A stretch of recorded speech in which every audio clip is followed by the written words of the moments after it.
Good day and good evening, and welcome to Walk and Talk with me, Caetsu Chaiji, but you can just call me Kai.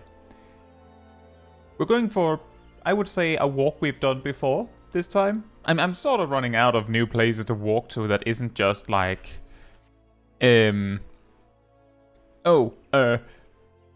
walk to this random zone in the middle of nowhere kind of deal. But it's still a decent length walk, I would say. With that said, hey Guzzle, hey Zarf, hey Zeros, hey Vince, hey Tinali, hey Talima, hey Mizunaji, hey Ardell, hey DS Muzenpal, hey Agent Monica, hey Wolf, hey Tristan, hey Lana, hey Giraheen, hey Kazadragoon, hey Yannick, and hey Ridley, and hope you're all doing very well. What if you wanted to speed 131 but God said no steal situation? Oh, I mean, it's always fun when Palace of the Dead says, "Oh, you wanted specifically that item? Yeah, we're kinda out of that item." It's always fun when that happens.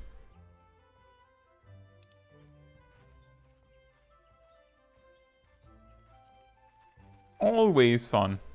It's even more fun if something in the duty itself forces you to use all or most instances of a specific item.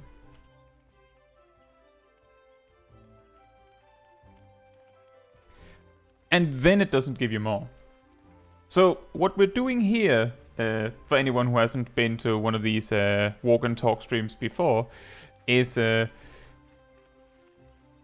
we talk about whatever Final Fantasy 14, or even not even Final Fantasy 14, so a little bit like, near the end of the streams where we just talk about stuff. So perfect time to ask me something if there's something you're curious about, something you'd want to talk about. And the only difference is that we walk to some predetermined location while we do it. When we reach the destination, then I have some clips from the Discord server where all of you have given me clips to check out. A lot of the time it's something cool that happens, and sometimes it's also like someone going, "Can you give me some advice? Like, look at my gameplay, what am I doing wrong? Is there something I can do better?" Things like that.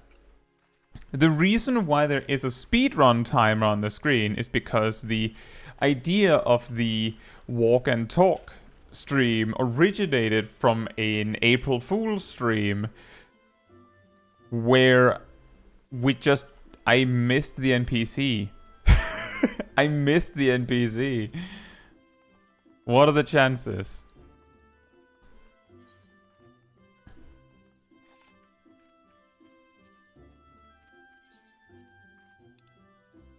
Speedrun ruined restart. Oops. But yeah, it was an April Fool's stream, so of course there was a speedrun timer on the screen for the walk. And then we just walked, and what I had planned there was that I had sat down and tried to figure out what is the longest possible path you could walk.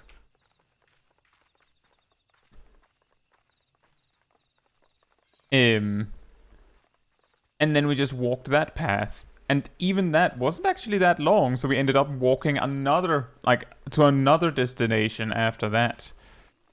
The only difference here is that recently I've just started the walks where we ended them last time, because that makes it easier for people to know where I am when we start the walk. Some people would like to be there for the walk from the very beginning.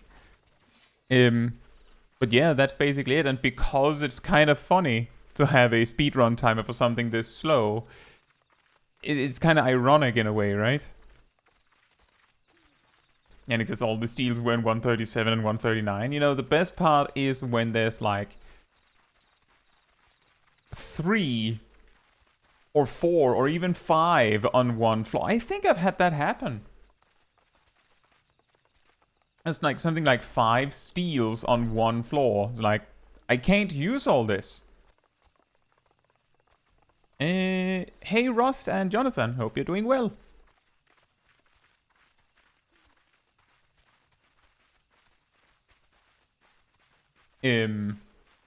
But that's the story of the walk and talk. sometimes I have considered maybe just having it be a talk again, because that's what it used to be. Is that I would just hang out, for instance, at my house, and then we'd just talk about stuff, and eventually it'd be like, oh right, clips. But the walk itself kind of gives a clear stopping point and go, well, now that we're sitting somewhere, we can look at clips. And then, of course, as some of you may know, sometimes we don't immediately get to the clips. Because there's just that little thing we just need to cover before we do that. And then there's this other thing, and then there's this other thing, because that's how things go around here. Tangents, am I right? Tangents and tangents.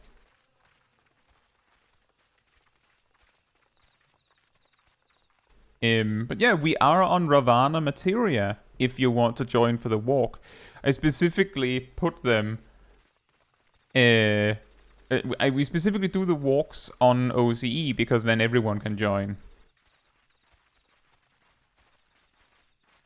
We can't move on to clips. Well, I mean, I would also say in my defense there that recently it's hardly been my fault that we end up covering that, because there's always someone else mentioning it.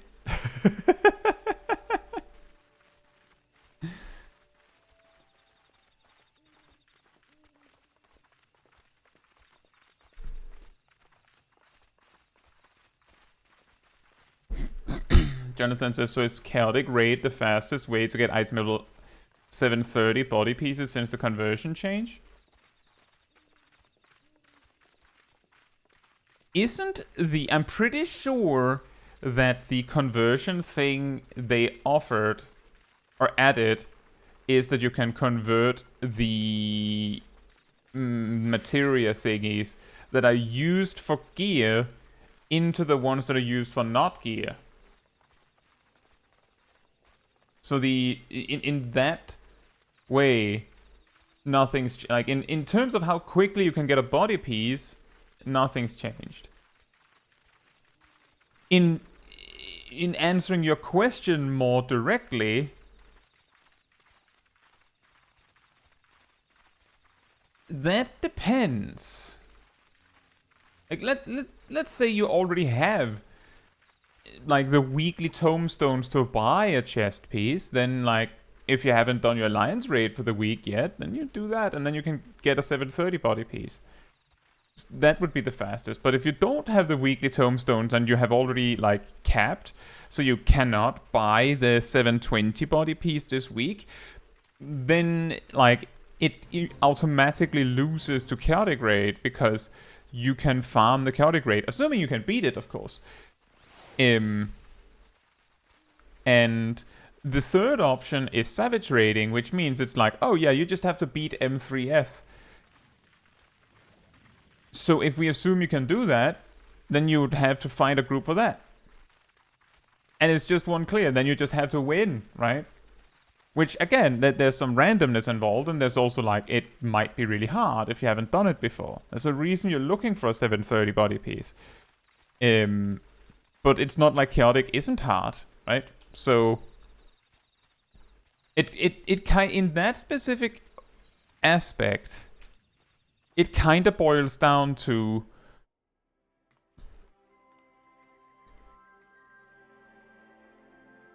if chaotic alliance raid is really easy for you, or you have it down so you can farm it, then it is probably the most reliable way to get a 730 body piece today. Like, if you wanted one today, that would be the way you would get it. Because there's no weekly limit, and it's standalone, right? Say Peaches, Kodox, hope you're both doing well. Did that count as sudden tangent for bingo? I mean, you can almost certainly just autofill that one in every stream. I almost every stream, I would like hours later, maybe even the next day, I'll be like thinking to myself like, huh, We were talking about this thing. Did I actually finish that? We also talked about this other thing. Did we actually finish on that? How about this thing we also talked about? Did we actually finish talking about that? Like, it feels like there's like a half a dozen subjects where it was like, I mean, I started on it, and then I was like, ooh, piece of candy. And then we talked about something else. Or maybe it was like Palace of the Dead, and I step in a luring trap, and when I'm done with the luring trap, there's only a chance that I'll be like. So anyway, as I was saying, and then like circle back to it. A lot of the time, like I'll just be like, well, idea lost. Exactly. Anyway, when we're doing something.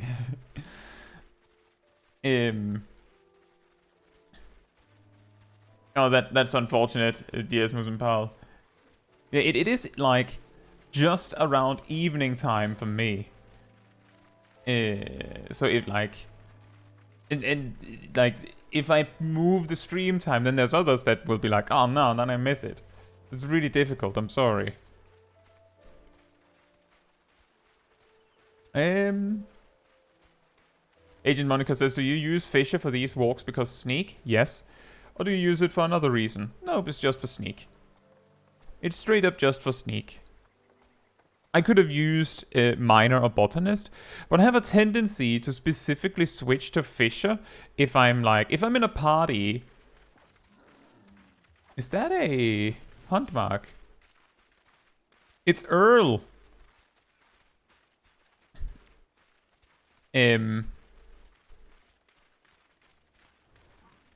If I'm in a party and I'm like, I don't care what role I'm playing, or alternatively, I'm like, I might be right back or something,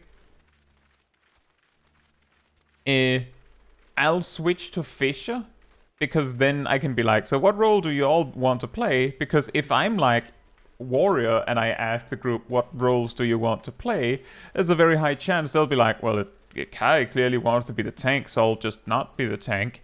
But if I'm a Fisher, then unless they know that, well, he is a warrior main, so he'll probably want to play at least a tank, so I'll just choose something else. They'll see that I'm a Fisher, so they can pick whatever they want.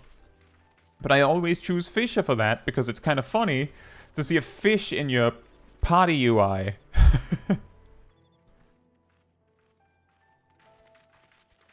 Careful, Brute Bomber got hands.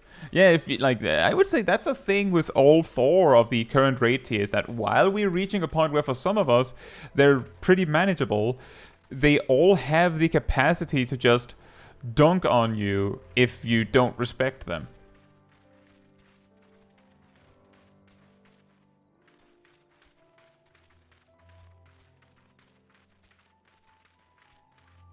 Now I see, Jonathan, in that case, if you're still working on M2S, then Chaotic, woo. I got the Pokeball for a second. How strange. If you're working on M2S, then yeah, Chaotic would probably be... Again, if you wanted a chest piece that is 730 this week, then that would be your only, like, reliable bet. But because of the presence of weekly tomestones and the weekly alliance coins, it would take you at most 2 weeks to get a 730 chest piece through that avenue. Hey Darth, hope you're doing well. And Marcus, hope you're doing well as well.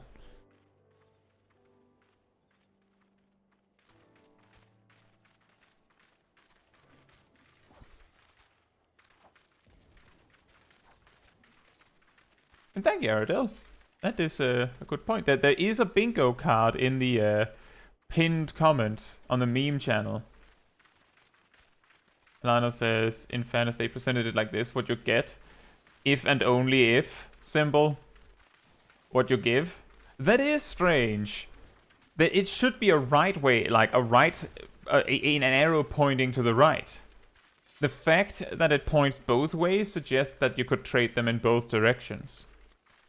That is strange.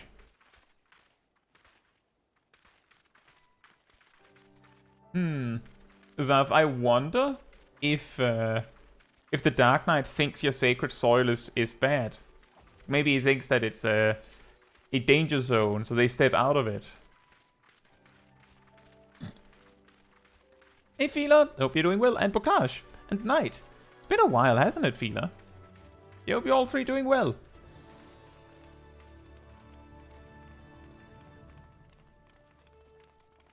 The damage check in M1S is so lenient that I've had clears that went down to 2 healers and me before Mauser 1. That is... I mean, that is the most convenient time for your... for both of your tanks to be dead.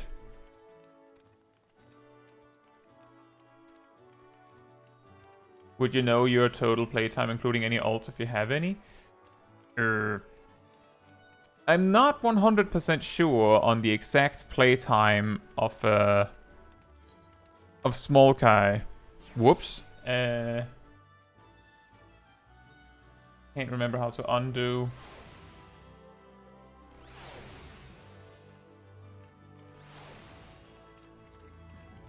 There you go. I would say Smol Kai probably has around 600 hours of playtime, if not some slightly more than that. And then this character has... Oh, this stream we're going to reach probably a little special peak, because we're at 499 days, 20 hours and 43 minutes. So I'm pretty sure that by the time this stream is over, we will have hit exactly 500 days of playtime.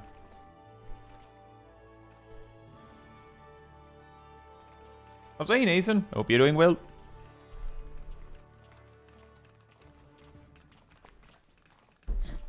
I only have one ult. And it has exclusively been on stream. So you could just count the amount of time. By just, like, counting together all the stream time. Peaches says, had a sprout trying to run away from my fairy tether once. You know, I'm pretty sure I mentioned that in my healers from a tank's perspective video from a while back. That the tether's not scary. Exactly, because it's actually reasonably, as all things considered, it's reasonably common that I see people run away when they see that tether. It's not all the time, but considering that it's a not a dangerous tether, it's pretty often you'll see it. I feel like that people will run away from it. The good news is that if you put your fairy in the center of the arena, if you put it like smack in the middle of the arena, it has to be like an alliance raid arena for the player to actually be capable of getting far enough away that the tether breaks. However, and this is something that I covered, I'm pretty sure in... can't remember if it was straight up in a Scholar Guide or a Mythbuster video or something. But I did cover the fact that if you order your fairy to ether pact someone and they somehow step out of range, then the fairy will just stop channeling. They won't do anything else. They'll just sit there waiting for the person to come back or for you to order them to stop. But they'll just stand there. Which is why it is somewhat significant that the tether is extremely long now.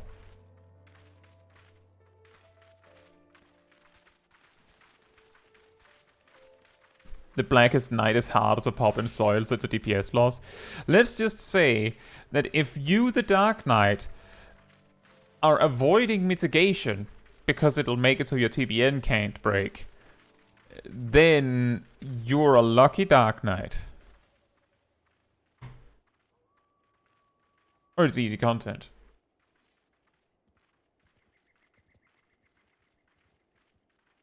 Unconscious, I explained the concept of a tether to a sprout on the final boss of ARF, but forgot to mention that Paladin's cover looks almost the same, so they kept running.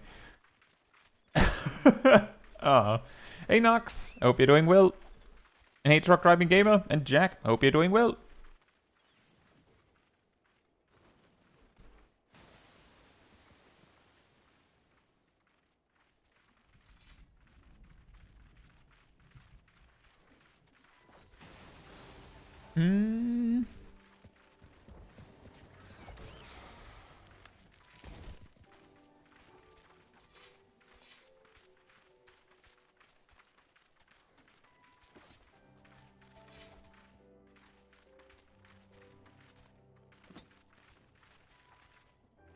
Are you talking about the double-sided arrows, Ilana, when you say I didn't know it means what you said it means? Are there any bad tethers that are greenish?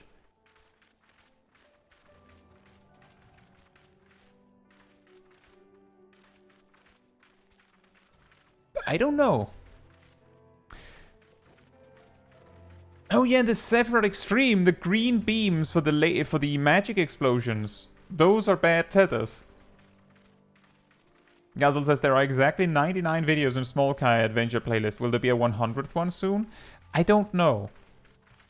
There's a fun fact there is that I'm pretty sure that the week where my PC completely broke down over the weekend, I'm pretty sure that week I just didn't, there just wasn't a Smol Kai episode. Because I just couldn't. I'm pretty sure. So let's just say that you can thank Intel for there not being 100 episodes.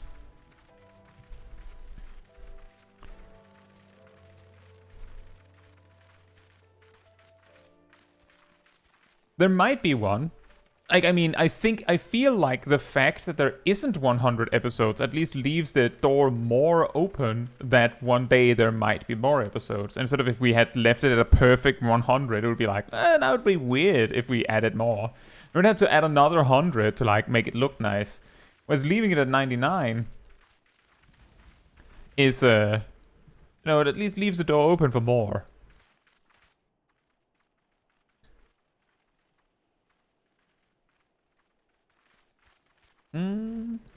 If only I could send a swarm of fairies after sages who cancel out my crit Atlo. I'll still say that the thing that happens with sages breaking galvanize with their Eve creation prog most of the time, I would say that the real problem here is that, in my opinion, it makes no sense that they override each other like that. It should be the case that they can override if the shield that is applying, like that is, the new shield being applied is bigger. That is the way it should work, in my opinion. The one place where I can see that it makes sense for them to... The one place where I can see it makes sense that they override is in two cases. The first one is Eve Creation Diagnosis, and the second one is Eve Creation Prognosis on the Sage. The reason is that both of these things interact with Toxicon and other things. But all the other Eve Creation Prognosis that land on the other players don't mean a thing. They don't matter for the Sage. That's just a bonus. So, like, those could just not override. Bokai says, why do they override at all? I tested this in a Mythbuster video a long time ago. I'm pretty sure Airedale helped with that specific test. I believe the way that it works is that if you have two scholars and they put Adloquium on someone, it's always the bigger Adloquium that stays. That's just it. That's final. That's just how it works. Biggest one wins. But Eve Creation Diagnosis is not the same effect as Galvanize. So I'm guessing as a sort of shorthand, quote unquote, they just go, well, they don't stack. Like, you can't have both. So we'll just override it instead of checking.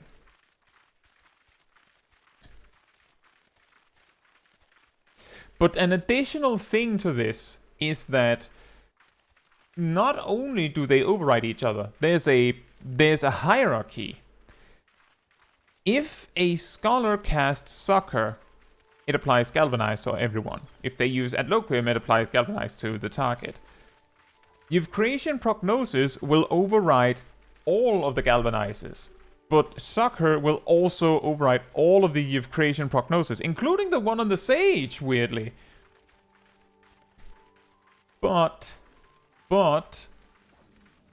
if a Scholar puts up a Galvanize on one person and then the Sage uses Creation Diagnosis on them, that shield will override as well, but it will be the ultimatum, as in, it doesn't matter what the Scholar does. They cannot remove or override Creation Diagnosis. For some reason, Creation Diagnosis has a higher priority than Galvanize, and Creation Prognosis for that matter. So that is the reason why I think that's why they made it like this. But it's really weird. It's really weird.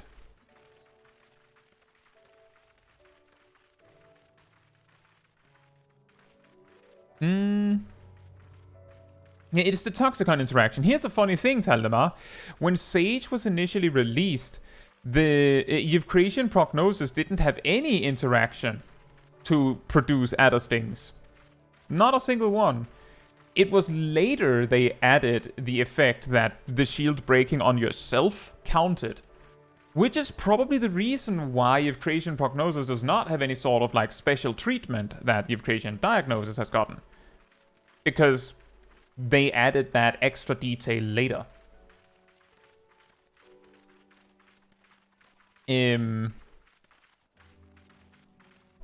I feel like I missed a different question here. Nox says, just saw something ironic, someone that covered their chat in their stream overlay with their VTuber model. That is pretty funny.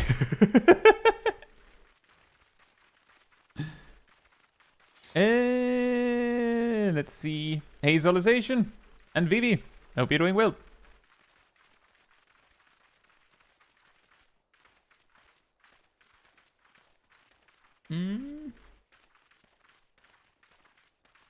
Oh, right.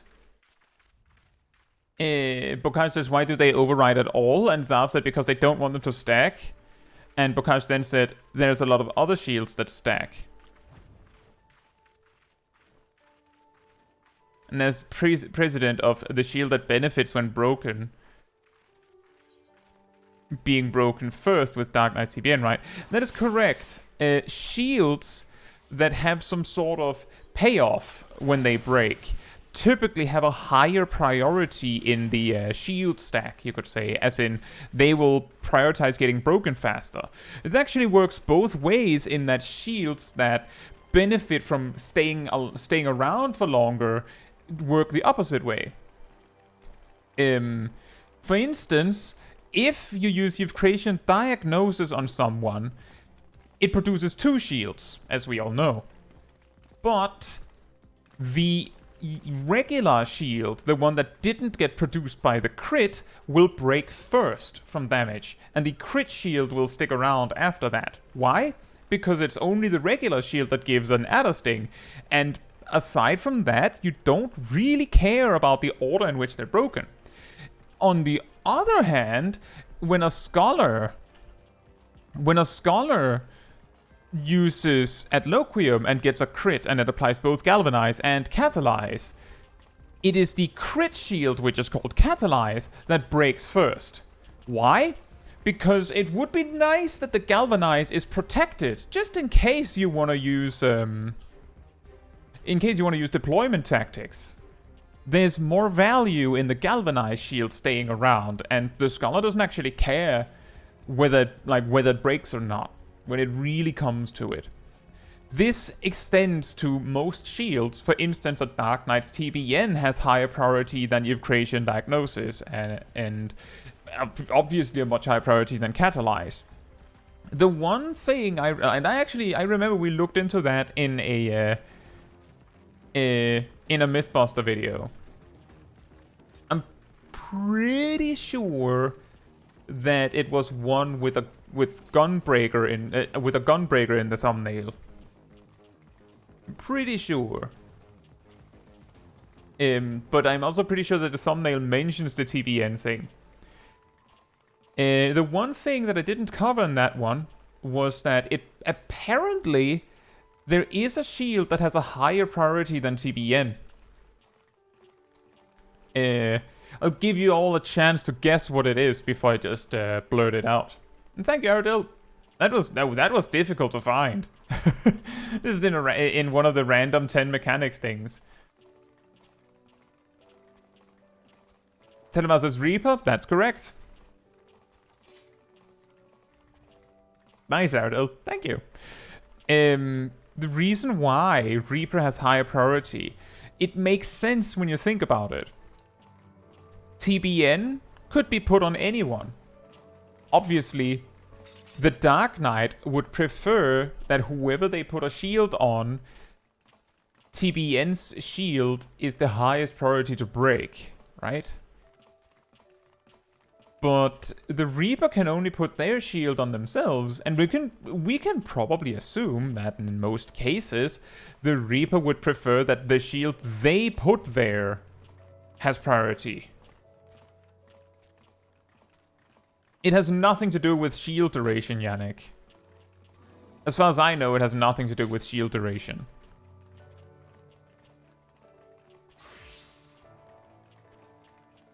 It is a possibility that it incidentally also involves shield duration, but that doesn't explain all the other things.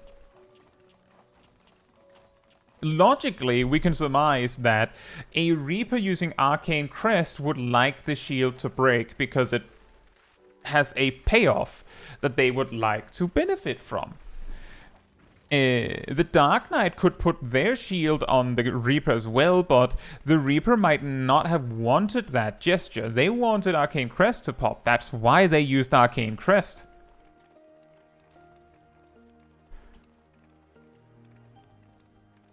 Whereas, like, the Dark Knight could just shield someone else.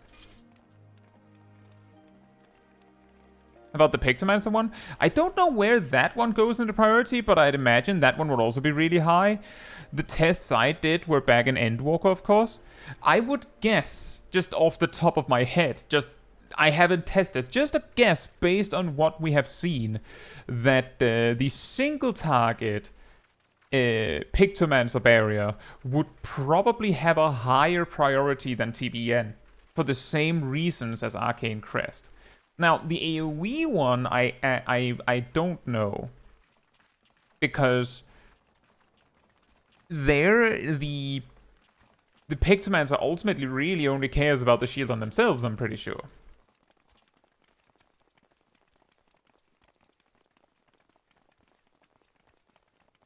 They should add a way to see the shield you have on your HP bar. My suggestion there is to just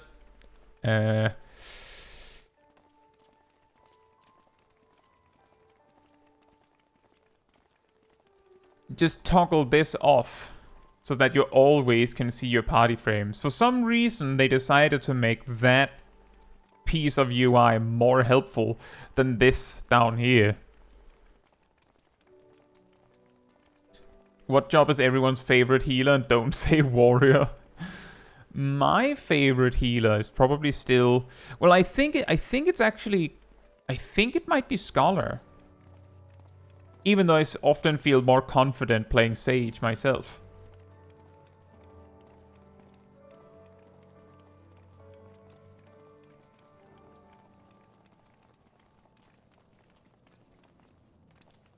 There's also, like, to go back a bit to the whole why are they not allowed to stack thing with eProc, Soccer, like Galvanize in general, Diagnosis in general. I think it's because if you could actually double up on shields, I have a feeling that double barrier would be very busted Like, extremely broken strong. Like, every time a mechanic that does AoE damage is coming in, both healers just go whoop! And then you barely take damage. Rust says more beneficial shield break happens first. I would guess that would be like the general consensus without testing.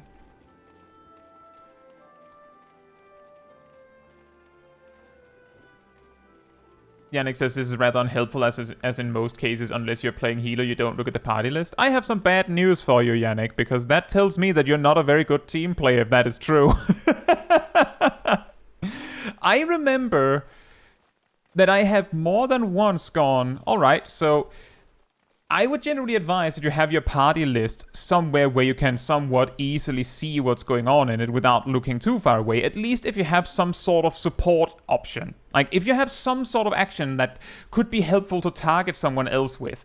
And the funny thing is that when I say that, I usually go on to go like, for instance, a warrior would like to have the party list closer so that they can see who needs nascent flesh more easily and quickly. They can see that the party needs shake it off more quickly and easily. But if you continue down the list, you can be like, I think the closest you can get to a job where you're like, I don't really care about the party list, it's something like samurai. It's like, I mean, I could just faint. Exactly, unless you're a samurai, you might want to look at the party list. And you might then say, well, what about Black Mage? Yeah, you have ethereal manipulation. It's a lot easier to target someone there. So, that's for your sake. So there's actually, I would say it's actually very likely that you will look at the party list if you're a team player. You might not look at it nearly as much as a healer would, but if you're saying that's really unhelpful because if you're not a healer, you're not looking at the party list, then I'm saying that you're not using the party list enough.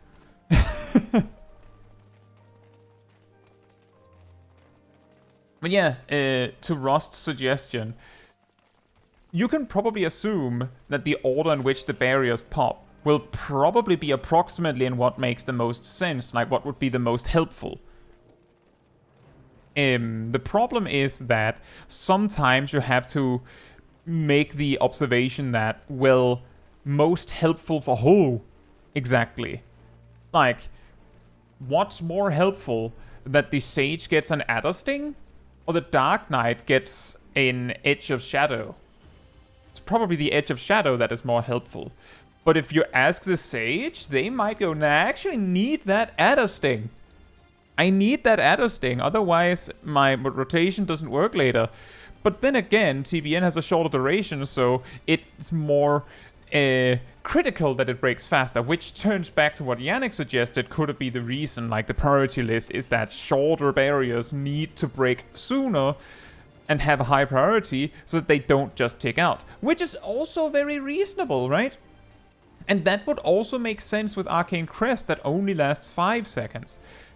That it would have even higher priority, but it also makes sense that Arcane Crest has a higher priority than TBN because the Arcane Crest is always situated on the only person that really truly cares that it breaks, whereas TBN could be on anyone. Like the Dark Knight could deliberately be putting it on someone specifically because it's more likely to break there.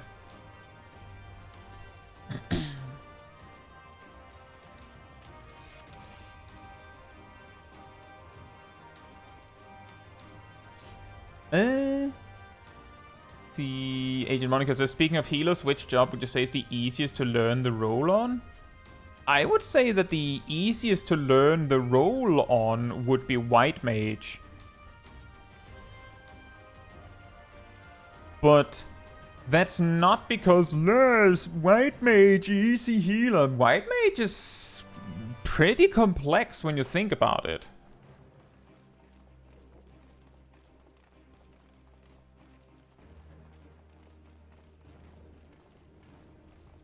And in fact, the reasons why I would say that White Mage teaches you the basics of healing a lot better is because, check this out. you're in a level 30 dungeon. Okay? Just a level 30 dungeon. So, if you're Sage or Scholar, you have Adlo, you have Physic, you have Diag, you have Eucrasia. If you're an Astrologian, you have Benefic 2. You also have Benefic 1. You also have Essential Dignity, and you also have your cards. You might see where this is going. If you're a White Mage, you have Cure 1 and 2. That's it. Now, the difference between these 4 healers in, for instance, Brave Flux Longstop, or Hawk Mana is probably a better example, is that for the Scholar and Sage, a colossal... What level is Region? 35. For Sage and Scholar, a colossal amount. You also have Presence of Mind. Well, Presence of Mind isn't a healing spell. Or a healing OGCD for that matter. You also have Stone. Also, hey Joshua, I hope you're doing well. And also to you, PH. For Sage and Scholar, a huge amount of your healing just appears. Like it just appears out of the ether from you attacking or doing nothing in the case of Scholar, which can make it really difficult when you're new to the role to actually determine how impactful your actions are. Which means that you might go through a long period where you're like just doing nothing because you clearly don't need to do anything, and when it finally reaches a point, a break point where you actually do need to do something, you have no idea what is enough, and then you get those healers that just spam Cure 2 or spam Adloquium and Physic or spam Diag or spam Benefic 2 for that matter whenever the tank is missing HP, because they have no clue how much they need to do because they didn't learn it. That's not necessarily Scholar or Sage's fault, but if you then move to Astrologian, by just using your cards, and also Essential Dignity, your cards and Essential Dignity, you can do a huge amount of the heavy lifting of healing necessary in something like Hawk Mana. A huge amount. And a lot of that just comes naturally. Like, if you understand how to use cooldowns, then you might, like, naturally understand how to heal. That is a possibility. But if you're just using your cooldowns, you get a long way.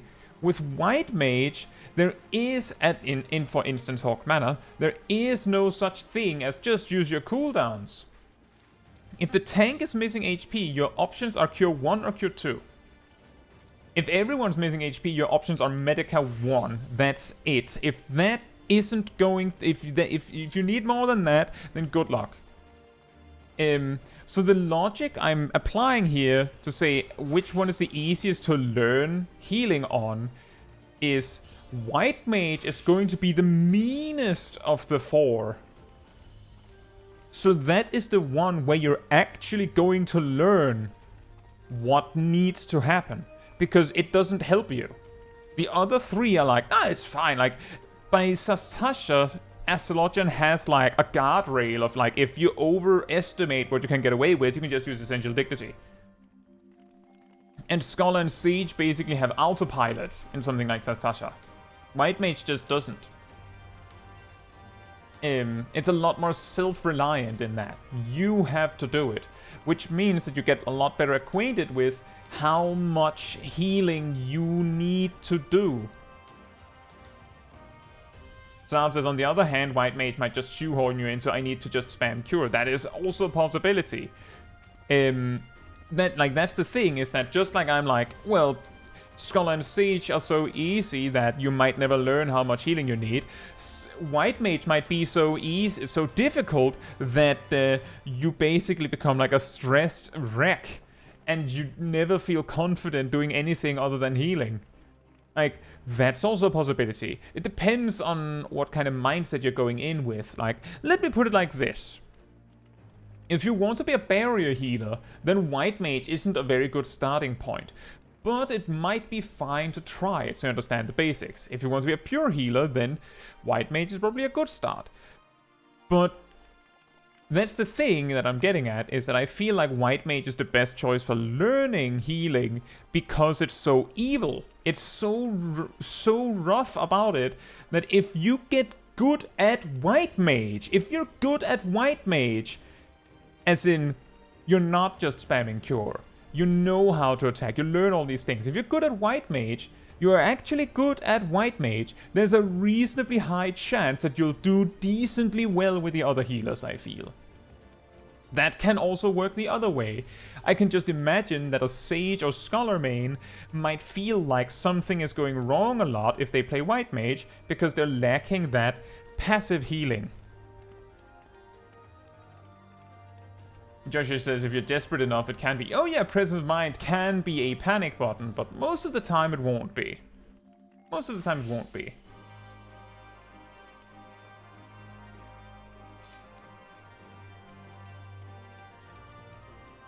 But that's also an important thing, is that I feel like this is something where a lot of us might have different opinions. And that's okay.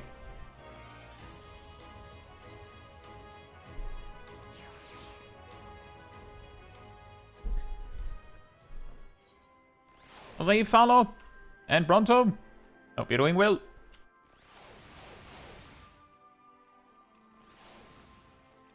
Because I think the big problem with Sage being the easier barrier healer is that it starts you off at such a high level.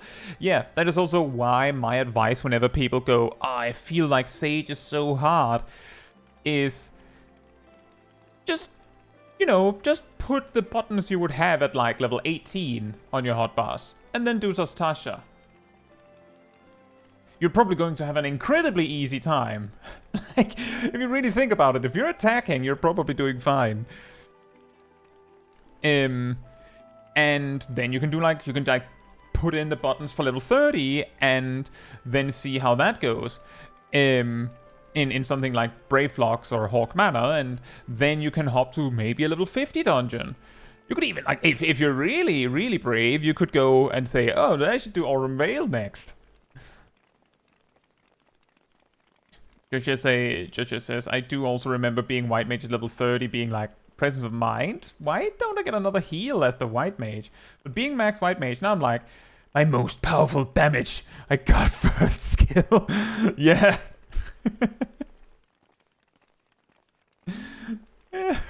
True. Just, it's basically like the game was telling you something. You're gonna need this. Hey, Kuma Dog. I'm glad to hear that. Thank you so much. Which healer's the least stressful in Aurum Vale? White Mage, ain't it? No. Absolutely not. My guess there. Also, have I led us down a dead end? No.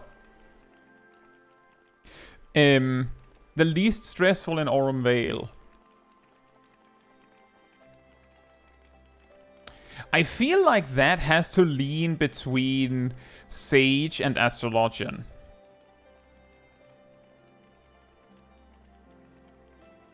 And the reason that I think so is because the hardest part of Aurum Vale is the first room. It's the first room. And in the first room, Scholar gets 3 Aetherflow stacks. That's it. Sage gets 3 Adder Skull, and during the pull itself might get 1 or 2 more. Scholar is unlikely to get a refill. And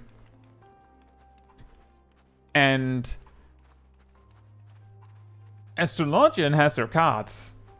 And they have all their cards for the first pull, because they start with a full drawn hand and can draw another one. So, to be perfectly honest, I think Astrologian, new Astrologian in Dawntrail might win this one. And I do recall, I made a video back in Endwalker about the hardest AoE pulls in Final Fantasy XIV. And I did include... well, I didn't include a serious Aurum Vale pull.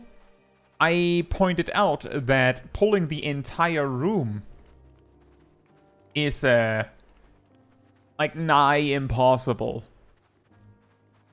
And for that one, I'm pretty sure we tried both Sage and Astrologian, and it didn't work. For us. Like, that's a key thing. Me saying I couldn't do it with my group doesn't mean that you might not be able to do it. Good luck, Taldemar.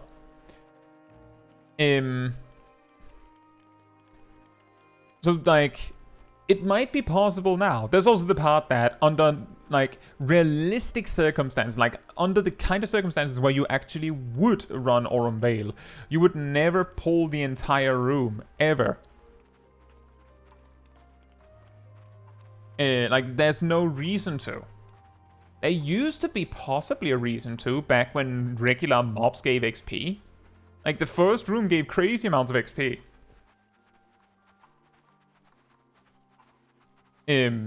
Like if you were in the level range. But I can't imagine that someone would pull the entire room for that. Like, they'd pull them, like, piecemeal. They still give Gil, though. If you're grinding Gil by running Aurum Vale like that, I feel like you have your priorities in a weird way.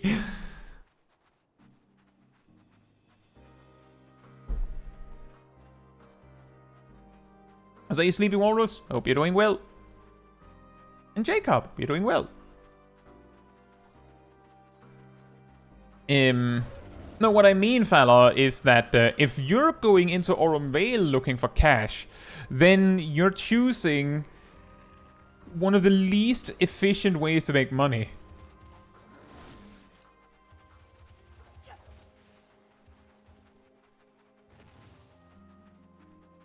Exactly, Vince. I think in that one I also deliberately showed off some AoE pulls that were like beyond what seems reasonable. Like Zemail Darkhold. The pull after the first boss. The one where it's like there's a toad and like some ranged mobs. And then there's like a jerk anglerfish. And I can't remember if there's an additional toad, but there's more ranged mobs, and then like you turn a corner and there's like some explosions and like more like lizards and stuff, and you can pull all the way up to and including the boss if you want to. Now, whether you can survive it is a different story, but we managed to make it work. And we specifically made sure that we had a bard in the party when we did it, because you heard me call it a jerk anglerfish. Have you noticed that every dungeon in Final Fantasy XIV that has those mobs that kind of look like a land anglerfish, they always have some sort of evil effect that they apply. The one jerk anglerfish in Sastasha can apply a raid damage buff, as in it buffs the damage output of itself and all nearby other enemies. The jerk anglerfish in Zemail Darkhold applies a physical vulnerability debuff that you can remove with Ishuna. Or, and this is the reason why we brought a bard, Warden's Paean. And that's the reason why I call them jerk anglerfish, because they consistently, reliably, always have some sort of evil debuff. Like, if you've done Shisui of the Violet Tides, there is a pack near the start where like 3 jerk anglerfish appear. You might go, well, they don't do anything. They do. They actually apply a physical vuln. Like, they also do it. I don't know why they've decided, Squeenix decided that anglerfish are jerks like that.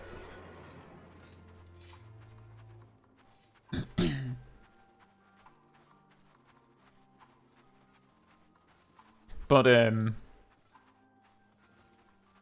imagine all the marble minions you could sell. How much does a marble minion sell for? It's like 50 gil. Hey, Jonathan Butler. Hope you're doing well.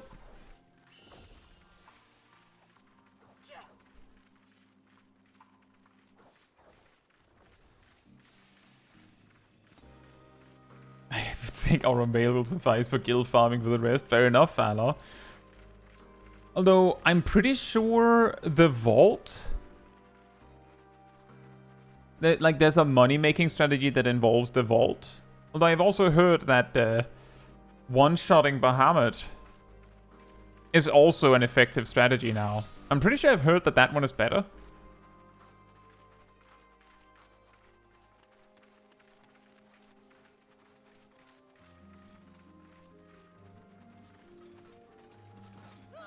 Quote-unquote effective? I don't know if it actually is effective. I heard that it was decent money. The key is that these kinds of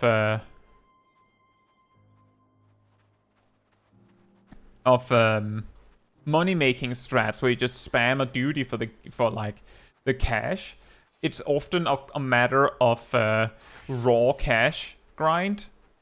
As in, it's not about, oh yeah, if you farm this, you can sell the items and make so-and-so money. It's more about, if you do this, there is a guaranteed cash stack. Like, for instance, the vault thing, I think was like 300k an hour or something. And the key being that it's not, oh, well, yeah, if you're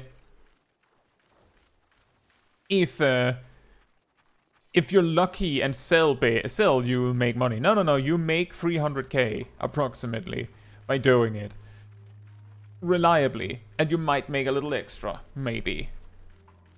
Now, whether it's fun and whether that's actually good is a different story. 300k an hour is not very good if you need like 10 million, right?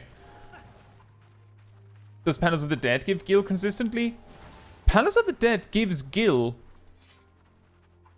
but as far as I know, not consistently. Like, sometimes you'll get a horde and it's like, oh yeah, a pure white die. There you go, 500k or so in the pocket. Maybe less, but, you know, in an instant, boom, 3, 4, 500k. Other times, you get like, you know, those crackers that just go and they sell for nothing. There's the end reward also. That's also true. Thank you, Ardell. Brontom says, what do you consider the main thing to consider when choosing which job and a role you're playing? Well, that depends on the context. But I would say that the highest priority thing to consider when choosing a job and a role you're playing is whether you will find it fun. Because in most contexts, not all, but most contexts, it's reasonably likely you can assume that the job you find more enjoyable, you will play more, which means you will be better at it.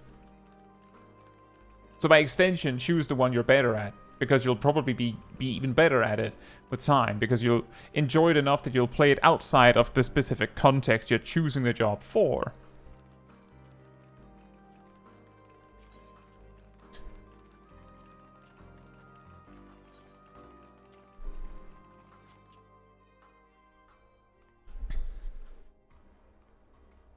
Gathering and crafting furniture is still best money. I don't know if that is best money. But I would say just like the crafting furniture part of it is getting the right idea. One of the most randomly effective money makers, I would say,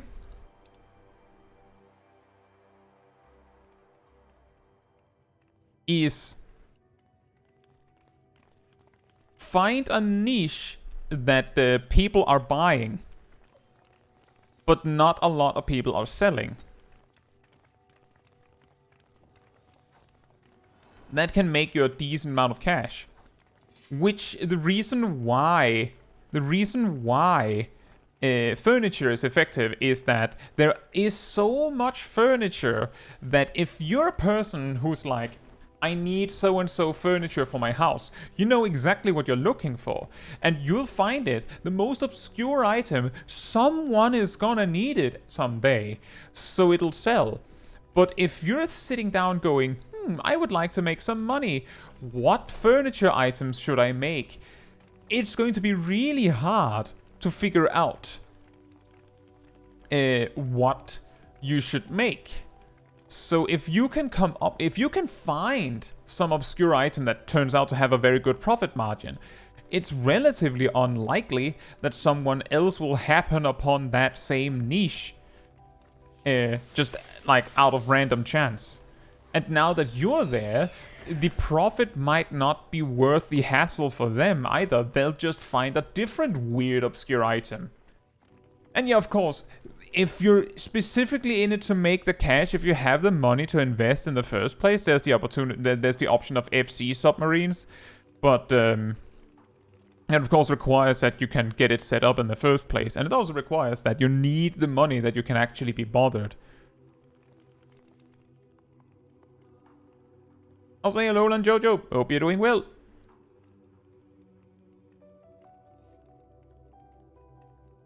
Jonathan Amar says, I don't know how expensive the rabbit from Uewata field station is now. It was selling for about 200k last I checked. Is it tradable? I didn't even realize it was tradable. Well, that makes sense, I guess. I've seen it drop once. Didn't win it.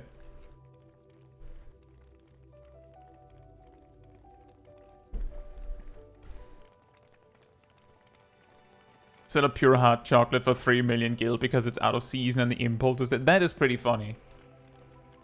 That's also something you can do.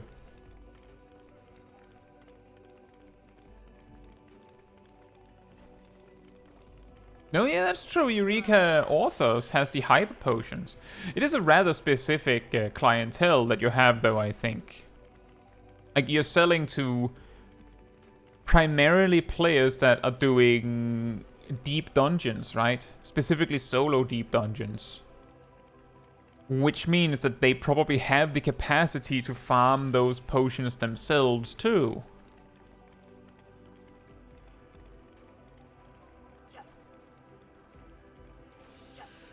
Zab says 200k seems low. The Shoebill one sold for like 2 million. Where was the Shoebill from?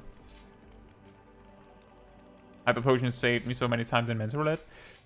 I'm just gonna mention real quick, Vivi, that like that can help in higher duties.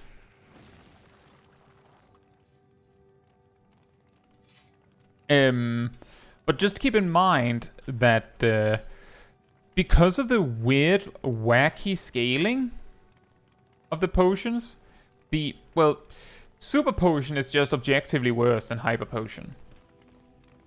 But all the remaining potions, second correction, high potion is objectively better than regular potion. And hyper potion is objectively better than super potion. Incidentally, it's both blue and green.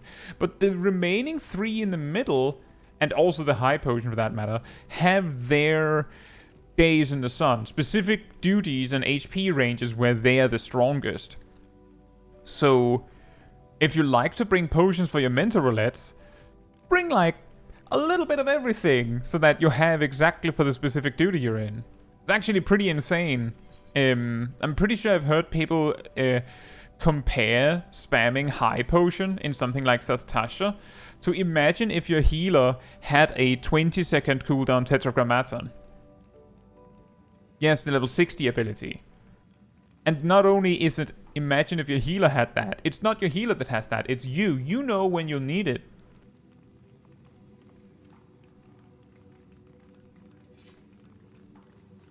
Does anyone, Zav says Amarot, I think. Does anyone know where the Shoebill minion is from?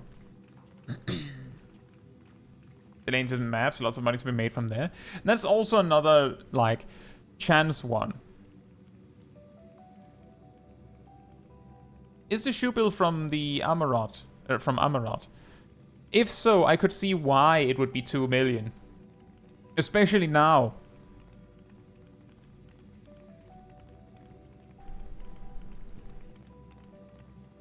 Amarot is a dungeon that some players actually will leave if they get it in a roulette. It's hard enough that some players will leave if they get Amarot. Like just insta-leave on sight. And Amarot is a relatively long dungeon. Relatively long.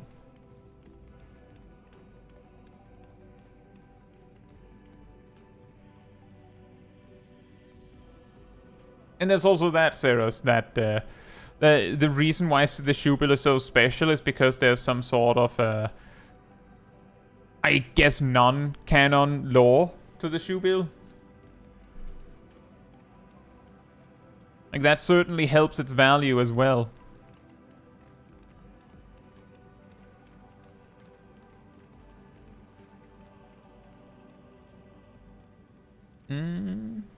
Is the Shoebill any good for the minion? I don't know. Does anyone know?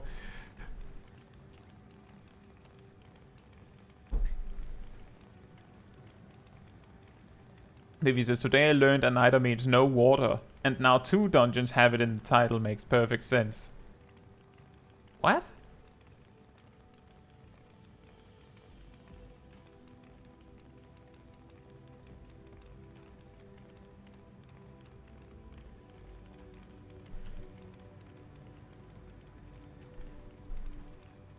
Yeah, there's always fun to see tanks pulling the very first trash pack up to the edge and then have to go back to where they were for the second pack to spawn in Amarat.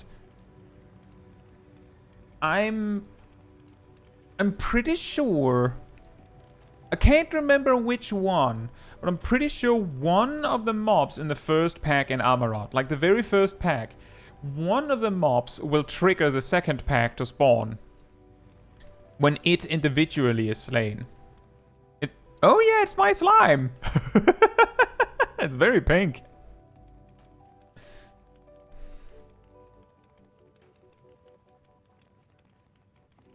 Oh, Vivi, the reason why I was a little confused about that observation was more that I'm pretty sure there's water in both of those dungeons.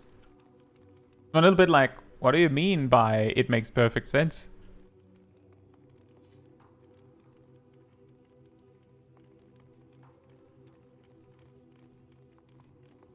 Fowler says, I'm one of the people who would not knowingly step into Amarat ever again. I started it with the NPC party and halfway through decided to do it with players because everything was so tanky. Yeah, I could imagine that. I could imagine that.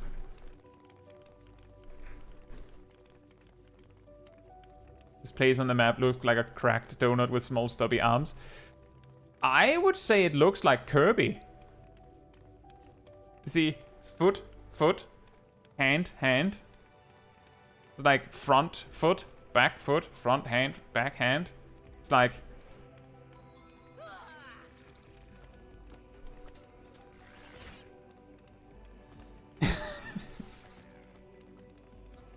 There you go, Zav. And a big mouth hole. Kirby has been shot.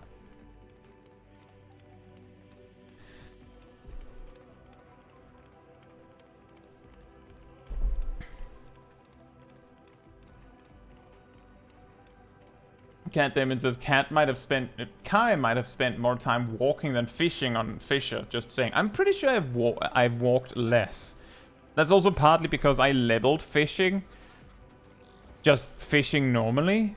I leveled all of my fishing without ocean fishing.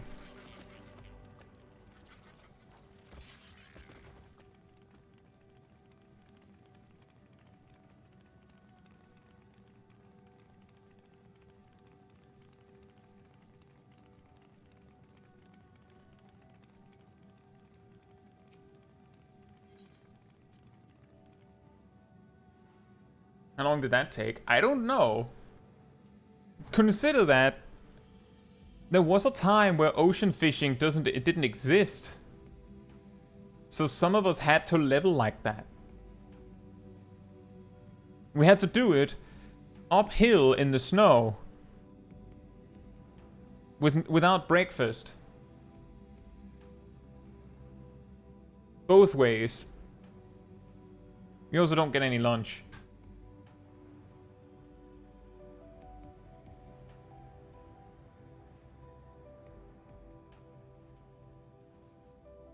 Are you one of those fishers who sell fish for 40k per fish? No. I don't... The thing is, Fowler, the fish that are like 40k are those that have nearly no purpose. They usually have one and only one purpose. And that purpose typically is, oh yeah, there's this obscure live quest that it is required for. The main way it happens to me is if I've had to do a live quest for fishing and someone fleeced me for the fish, then I'm putting the fish back up for a similarly stupid price. Like, that's just how we do things, I guess.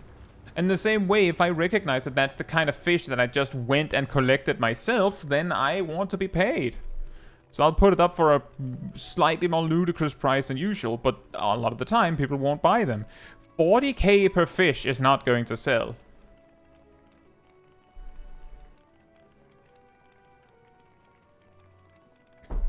It might to a crazy person, or someone who already has all the money in the world.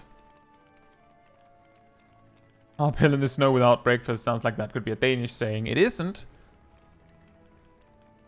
But that would be pretty funny if it was. We could make it a Danish saying. Op ad bakke i modvind uden morgenmad. Begge veje.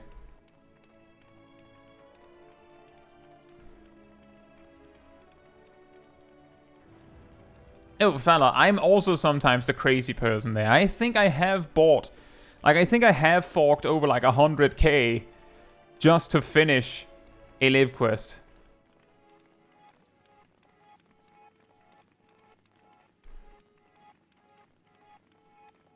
But usually, the way that that plays is that I look up, well, where do I get this fish? And it's like, oh yeah, it has to be specifically at this time of day. And it's like, that's in like 15 minutes, and I'll just be like, nah, I can't be bothered, I'll just buy it. Especially because if it's like, it happens at this specific time, there's the possibility that I'll wait all that time and then not get enough fish. So I'll have to wait again. I'm spending about 250k gil per day just for Grand Company turn-ins just to start crafting again. Oh man. That is a lot. That's not how you're supposed to fish. No, genuinely, it's pretty funny that. Is that, I guess it would be under fishing?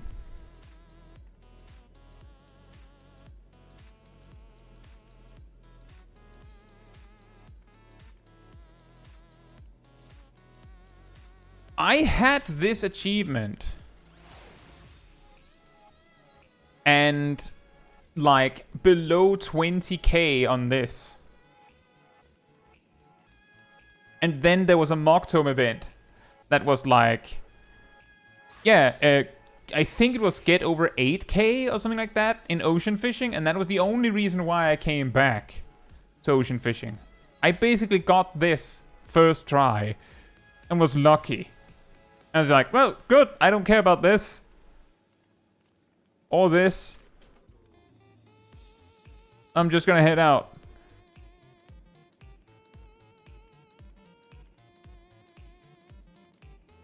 Big fish farm when? Oh man, that sounds like a weird stream. Since they come and go at different times.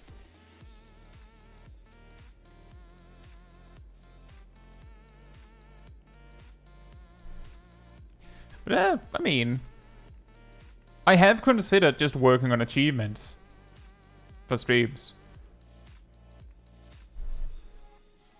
It does sound like a fun way to have something to do. But some of those achievements are also like... like that you have to like... If you're in the middle of something, you have to like, oh, I have to go and do this other thing for this other achievement. Yeah, I guess so, Marcus.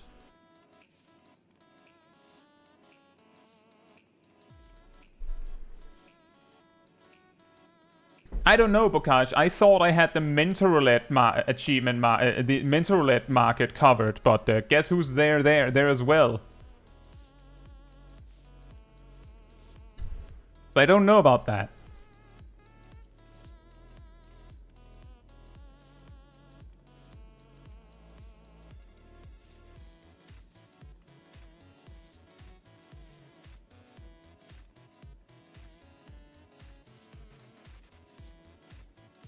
I mean, I think the important thing is that just because someone else already is doing it doesn't mean you can't do it too. Right? Feast of Famine questline stream when? Wait, what is that? Oh boy.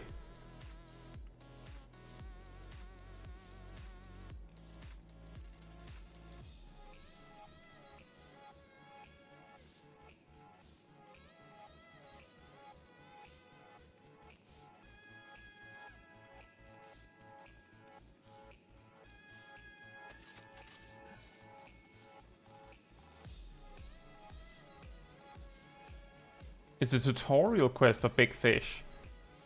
Kind of funny that it gives a title and 30 points.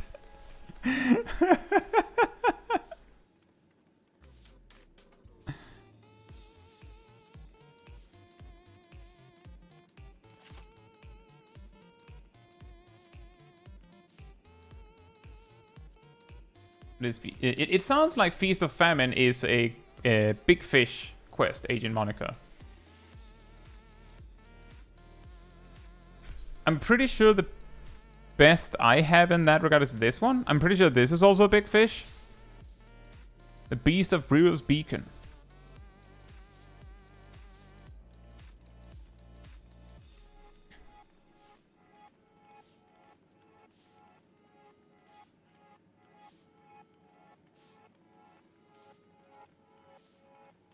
And I just want to mention that I have completed most quests in the game. The ones that I'm missing is like related to A Realm Reborn, Heavensward, and well, A Realm Reborn and Heavensward relic quests. And there are a few Dawntrail quests I haven't completed that have been released in 7.1. And there might also be a few quests where it's just like, I just don't know they exist. But that's the reason why I just have 2 quests here. Because that's what I have left.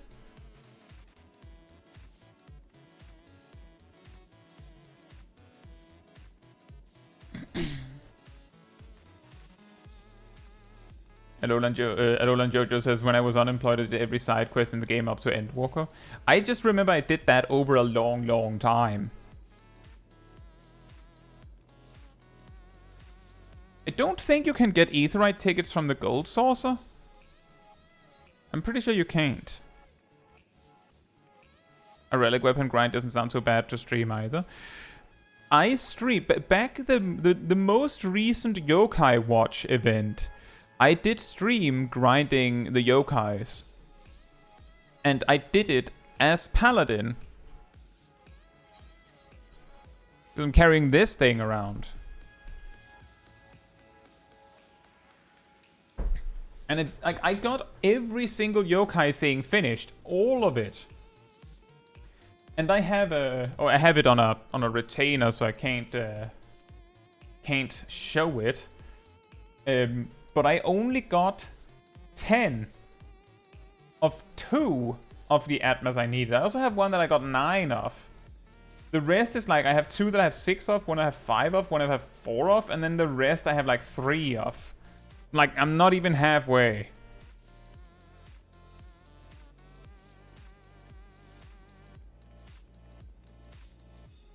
Yeah, so there are 10 relic weapons in A Realm Reborn.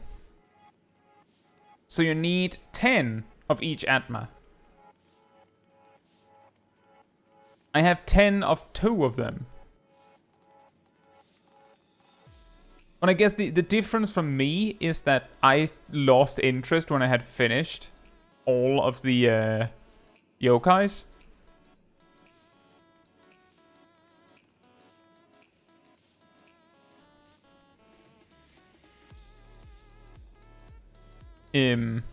What do you mean, Marcus? What's missing? I mean, I'm missing like a ton of Atmas. Like, you need 1 Atma from I think it like 9 or 10 different zones or something like that.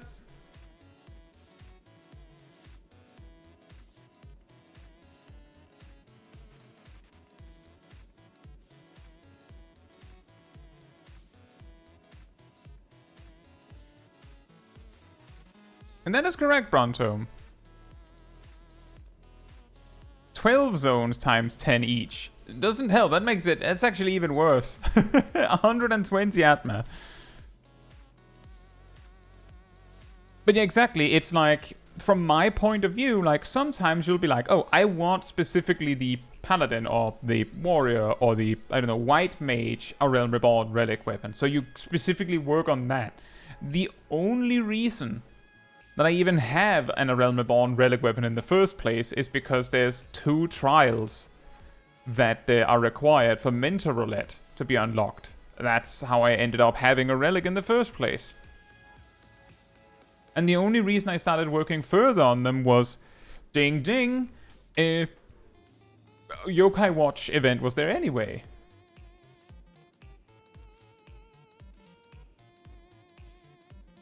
Tristan says just wait till you get to the part where you need 70 Alexandrite. That is pretty funny in retrospect. There's also the isn't the main NPC in the A Realm Reborn quest lines for the relic weapons? Don't they like repeatedly refer to like, is it Charlian? They keep going, oh yeah, there's this guy over there. Or something like that. I can't remember if that was it. I just remember that it was like a case of like the NPC is like, blah blah blah. I'm like, wait a minute. I've been there. Why are you talking about it like it's not somewhere that I would know? I've genuinely been there.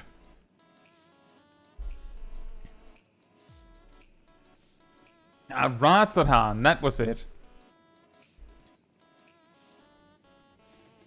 That's right. And that was pretty funny.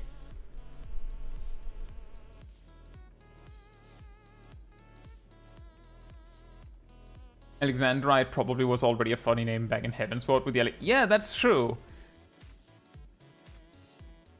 Where's the hidden Blue Mage tribes in the New World? Well, I don't think we've seen them yet.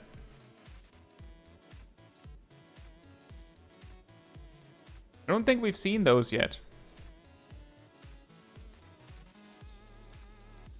But we have seen... I'm pretty sure we have seen NPCs that kind of allude to the Beastmasters that we're expecting to be able to be soon. And when I say soon, I mean like... at the earliest in like 10 months. So it'll probably be like 2026. Nox says, one of the quotes from him is, if only you could travel to Razatan. This material is really common there. Bruh.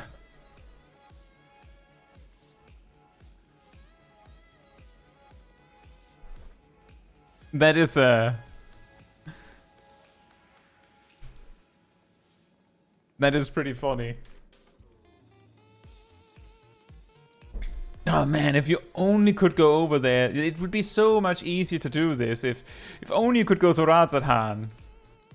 Like in the middle of eating like Razatan cuisine, just like... He's like, what do you got there? A smoothie?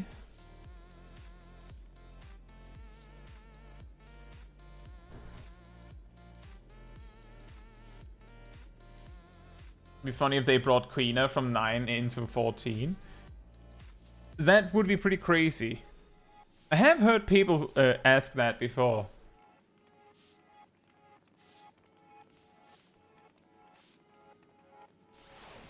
Famous Hanish smoothie? Sure, why not? And you. Indeed. It would be really strange. Like, Quina looks absolutely ridiculous. I wonder how strange Quina would look in more modern graphics. It's like one step removed from a Lickitung.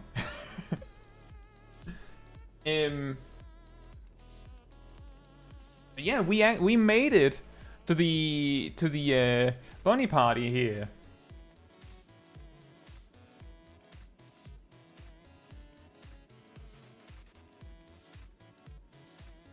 Delane says this music is confusing me, making me think the stream is about to start. Well, this is where it's from. Considering all the Final Fantasy IX references, I'm surprised we didn't get them in Dawntrail. I mean, there's still a chance that we'll see them. There's still a chance.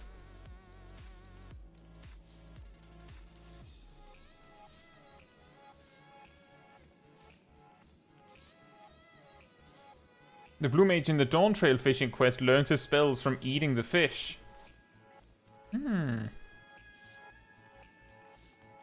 That is a little similar, isn't it?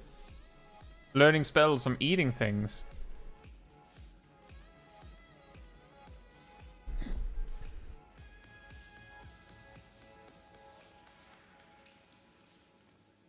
Imagine that if that's what they do with Beastmaster. You just learn from eating things. Vivi says we just eat damage. Ah, yeah. Guys. I think I figured out how to cast Flamethrower. Now, you might be wondering how I learned that. Just scorched in the mouth.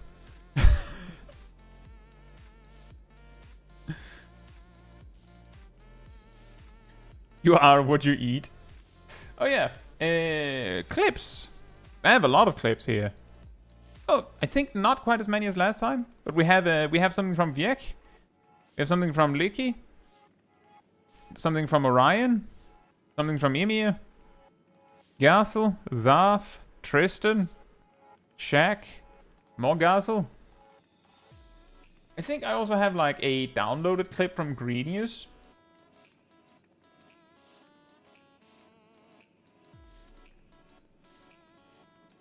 Hey Silvermint, hope you're doing well.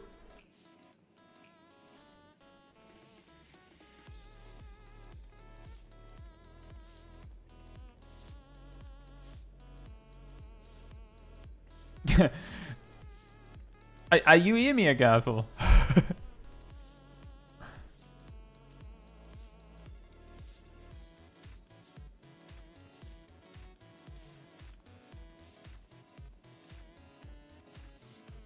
I'm pretty sure Shaq usually comes in a bit later.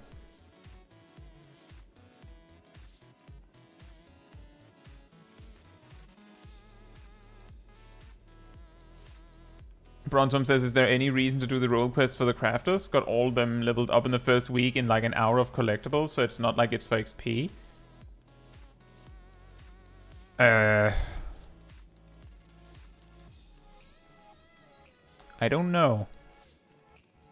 The story?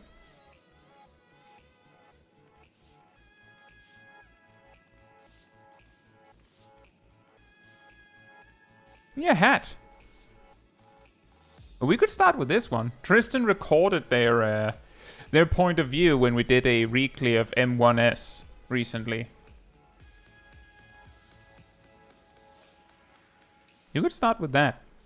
Of course, Milo in our Savage Raid team. Let me just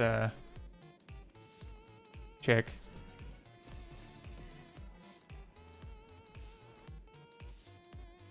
Be a little chaotic with double music. Just turn off the music so that I can at least hear if I get disconnected or something.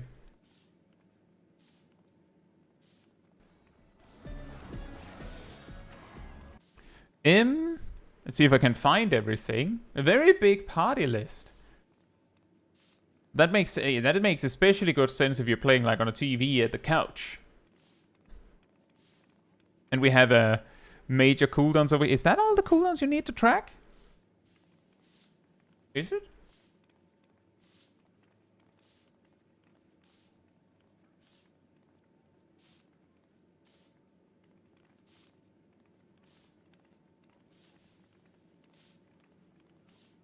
All right, I got it. I guess we'll just turn off all the sound.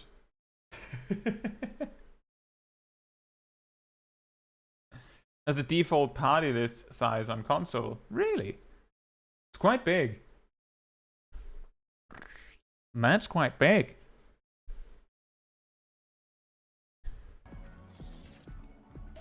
Yeah, Milo has told about how he's really greedy sometimes with his with his dealing with mechanics. Our challenger's first opponent, Black Cat. Can they hold their own against our feline ferocity? Of all the sound, okay, mute stream. Oops.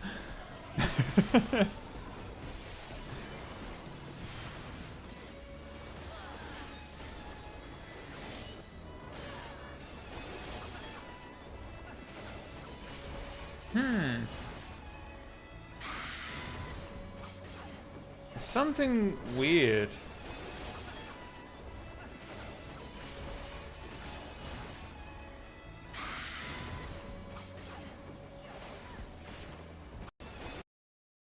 What's weirding me out is that I feel like there's a sound that is playing later than it's supposed to. I'm guessing I just remember it wrong. It's the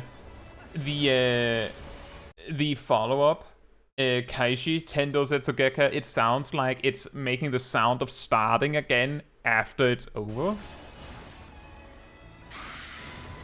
You can see the elf remembering that they need the position from the start at the last moment. Is that what happened here? Can they hold their own against our feline ferocity? Ah, you were in good time.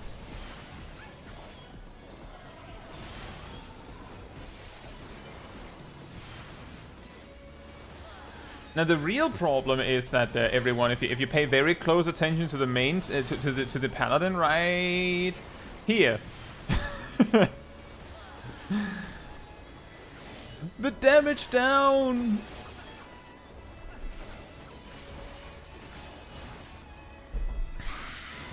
That's how they get the tanks. That cleave is plenty damage on a DPS. But the tanks, they don't care. Okay, you get a damage down then. I think the tank just disintegrates. Just Look alive, folks, because this cat has 9.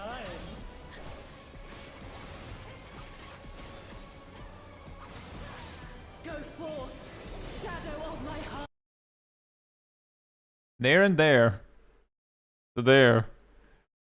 Now check how long it takes me to move. Oh, it's there. So I didn't look at it right. I actually looked at it in reverse. Aren't I great?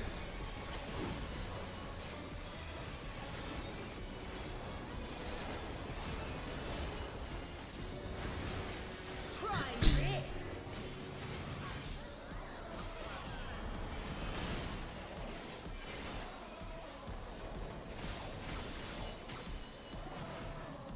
Your mincemeat. Mincemeat.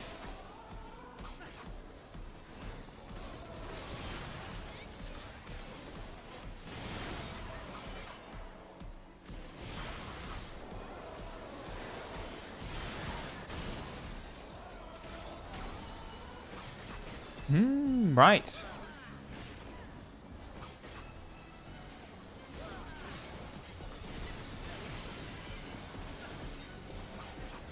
Oh, this feels very awkward.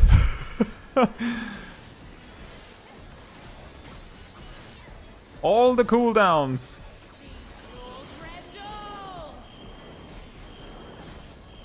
Here it comes. Black Cat's lithe and lethal maneuver. I was exactly noticing that the Kaiji Zetsugeka was being kept, and it wasn't before, which made me go, oh, right, the odd minute burst. But the slow samurai Please bear with us while we repair. burst is a lot more confusing because it doesn't line up very nicely. But you know, if there's, I don't know, any sort of downtime in the rotation at all, then like the fast samurai rotation is the same when it really comes to it. Like, all it takes is one GCD being off, and then like fast samurai is like, no. What is fast samurai? 4. Do you mean 2.4? I mean, because it has a speed buff, I believe it aims for 2.08 with the buff. Can't remember how much it is without it.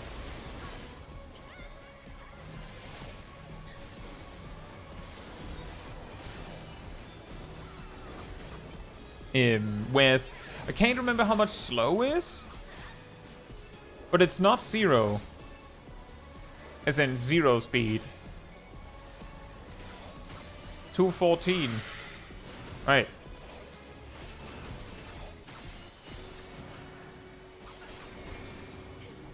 Like, if I recall correctly, I think the way I've described it as previously is slow samurai is something you might be able to do with like the gear you happen to have.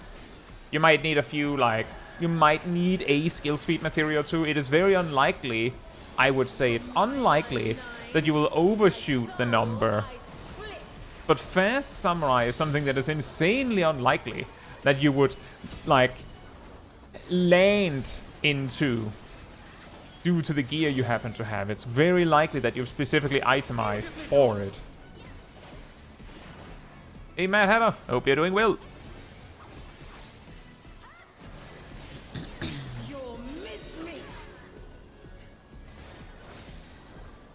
Ironically, Fast Samurai fixes their rotation from downtime by having the option to cheat GCDs that Slow Samurai has to do. Are you sure that is not from the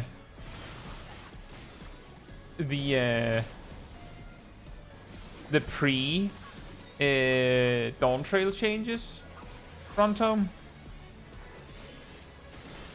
Or am I overlooking something? Hey Shaq, hope you're doing well.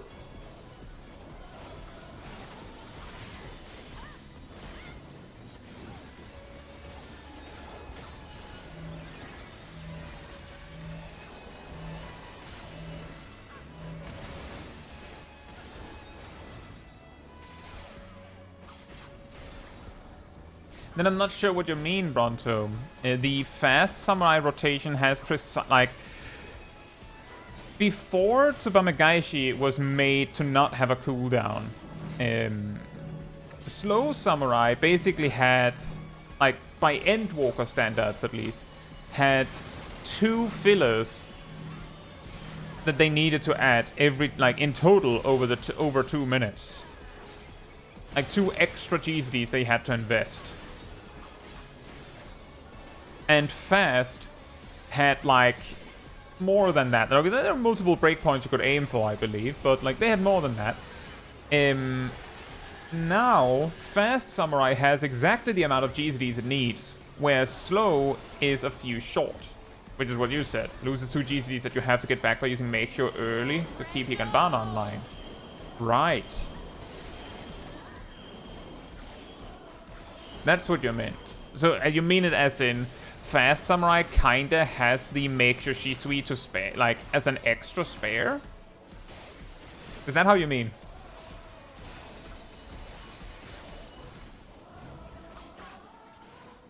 Mad Hatter says, I'm currently learning to play Samurai as my main DPS in harder content. I'm new to Savage and the burst window leaves me all confused.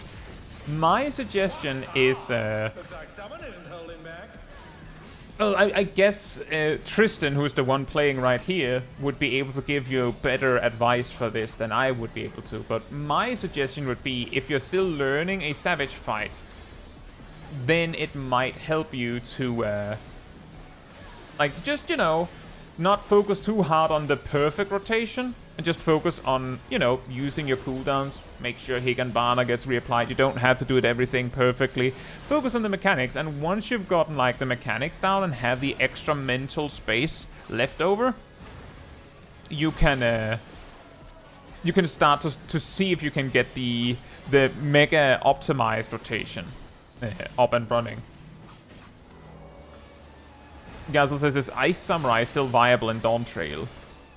I mean, Ice Samurai was at best a little bit mildly comparable to Dragon Kick Monk from Endwalker in that it technically kinda worked, but it was objectively worse than, you know, playing quote-unquote optimally. The thing that would make Ice Samurai a lot worse in Dawntrail is that getting Midare Setsugeka is a lot better.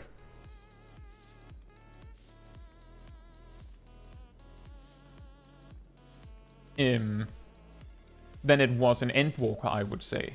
Because you get 2 of them, right? Like, it's basically, like, imagine every time you use Midari Setsugeka, they just give you an extra 1 for the road. In Endwalker, that wasn't always the case. That doesn't mean that Ice Samurai is completely useless. Ice Samurai is a strategy you can use a little bit like how a Pictomancer can, round out a fight by spamming Holy and White if they can't, do anything else anyway. Or how, like, if a fight is drawing to a close, a Paladin can be like, well, I'm not getting another fight or flight, so there's no point in me saving the remainder of this Atonement or this Holy Spirit. I'm just gonna throw it. A Gunbreaker can just dump whatever cartridges they have. A Dark Knight can dump whatever MP they have, just throw it in there to finish the fight. In a similar fashion, if you as the samurai look at your situation and go, well, there's no point in me reapplying Higanbana because the boss is going to die, and I don't have enough time to build another Midari Setsugeka, then it might actually be optimal to go Gyofu, Yukikaze, Hagakure, Shinten, Ice Samurai. But you can probably see that it's like, we're talking about a very specific set of circumstances here. Like, it has to be like, there isn't enough GCDs left for a Midari Setsugeka to happen. And you don't have any other options. Like, it quickly becomes very specific, but it is an optimization you would be able to do. Also, hey Perrin, hope you're doing well. M1S is a terrible fight to try to get good at, just for your information, because of the RNG of Malsa. There are 5 ideal rotations. Oh, because of the positionals that might come up. Don't you have enough True North that it doesn't matter? You saw me use a short bit of Ice Samurai at the end, did we? Let me just check that again.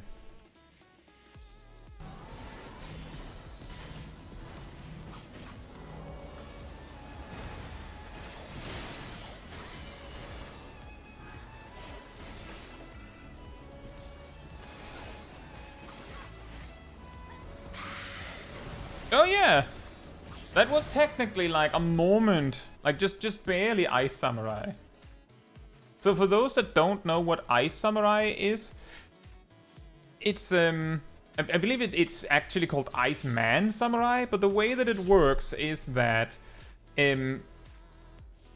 Hagakure generates 10 Kenki per Zen that you shove into it. Yukikaze generates the most Kenki, and like it generates the most per GCD if you like. You just go Hakase Yukikaze or Gyofu Yukikaze at higher level. So it's the fastest way to like produce a lot of Kenki, and Yukikaze's damage is, well, it's alright. It's not quite step 3s, but when you count in that going 1-2 Hagakure generates a combined 30 Kenki, and 1 Kenki is worth 10 potency, you can essentially add 300 to that 1-2. And the idea of the rotation is that you just go 1-2, bam, and then you can Shinten. 1-2, bam, you can Shinten. And of course, as you do it for longer and longer, because Hagakure's cooldown is 5 seconds and your GCD is not 2.5, you will eventually outrun it. A little bit like how a Black Mage with a lot of spell speed will eventually be, like, they can't just use Transpose like on every other GCD, because they're going to outrun it if they're doing some sort of non-standard shenanigans. It won't work. It's the same kind of idea, but it kind of works out for multiple reasons. The first one is that you would have to somewhat regularly use something like Makeshift Shisui to like rebuild your buffs, and then like if you were seriously trying to do Iceman Samurai as a rotation, you would have to do that every so often. You would rely on doing that. Which would give Hagakure a chance to like catch up again. Another thing is also that Iceman Samurai doesn't like it. You can't do that in bursts. Like, you actually need to set that up correctly, right? So it doesn't quite work that well. And the more you look at it, the more you realize that Iceman Samurai doesn't work as like a full-fledged rotation. It is it's a tool for a specific situation, and that situation is rounding out a fight. And whatever job you main, if you've played it long enough, you will eventually realize how this works.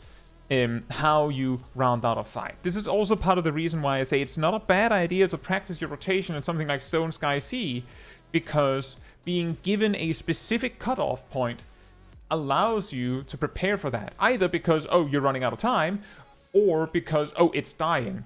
And that means that in that up to 3 minute window in Stone Sky Sea, you will have your opener, your odd minute burst, your even minute burst, and then like the finale, like the roundup. That roundup, somewhere in there, you should find Iceman Samurai, or you might find Iceman Samurai. As I said, if there's time to build a Midara Setsugeka, then you're doing that, right? Like, absolutely, you're doing that.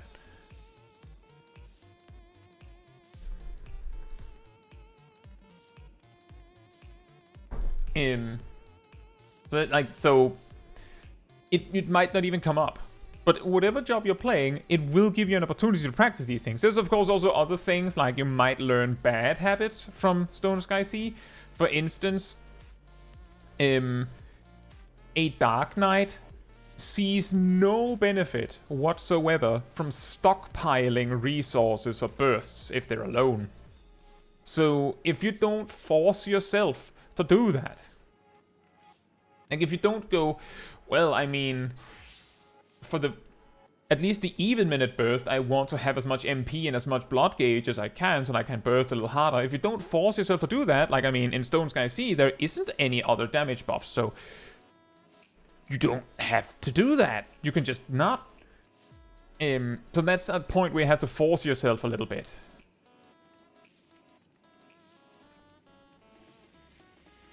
The ideal rotation is DPS not... Oh, that's what you meant, Perrin. For some reason, and I feel like I'm justified in making that mix-up. For some reason, I thought when you said Mouser, I thought you meant the part where she removes the platforms, but there's, of course, only 2 configurations of that.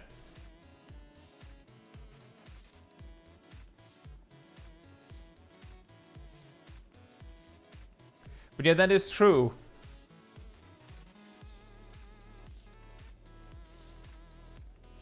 There are, well, I mean, technically there are 8 different ways that the fight can play out for any one job in terms of your rotation.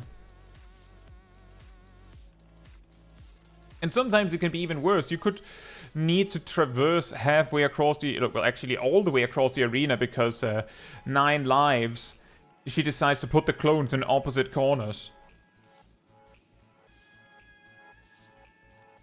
Nox says that Stone Sky Sea being 3 minutes feels a bit weird to me to practice a 2-minute base rotation. Well, that's the thing, Nox, is that you have your opener, the 1-minute burst, the 2-minute burst, and then a roundup.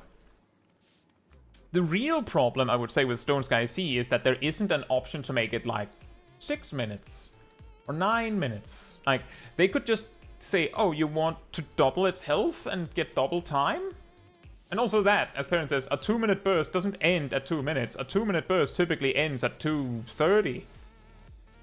So that's actually what will happen. If you practice your rotation in Stone Sky Sea, what you will often find is that if your gear isn't up to the task, you'll find that around 30 seconds left, most jobs, you will be looking at your cooldowns and go, well, I don't have anything left. And then just, like, try to finish it off. The funniest one to me is Warrior. Like, you use something like your last upheaval when there's, like, 22 seconds left. And around then, you'll also have used your last Infuriate, and then you're just like, well, maybe I can build one more Fell Cleave. 1, 2, 3, 1, 2, 3, 1, 2, 3. Which is also the reason why, if you practice in Stone Sky Sea, that as your gear gear item level increases, the amount of time you'll have remaining, as the clear time approaches right around when the 2-minute burst ends, it will exponentially increase in remaining time. Because you get closer and closer to the part where you're bursting anyway. It's a little strange.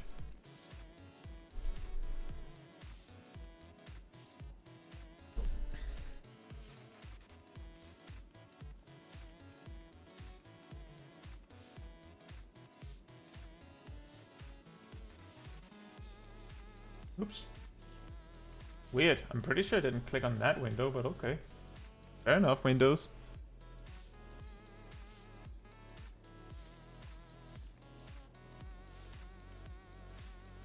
A 2-minute burst starts at 1:45 and ends 38 seconds later. That sounds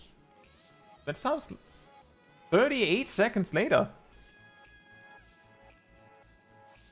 That sounds like a red mage thing.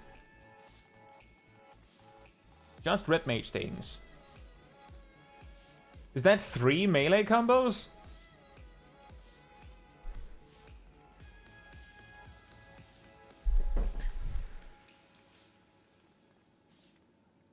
That was interesting, Tristan.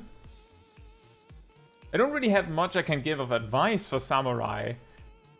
You probably know it better than me. You also definitely know slow Samurai better than me.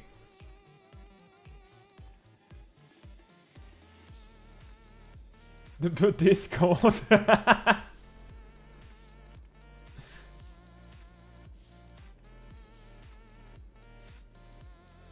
Because I'm assuming the samurai skill names make sense if you know Japanese. Hey Gasel, what do you think about that?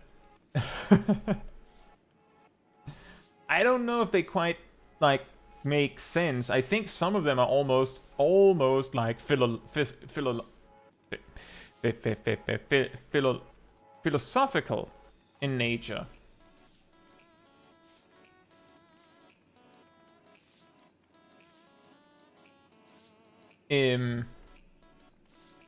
Or sound sort of nonsensical. If I remember correctly, Midare Setsugeka means something like Snow Blossom Moon or something like that.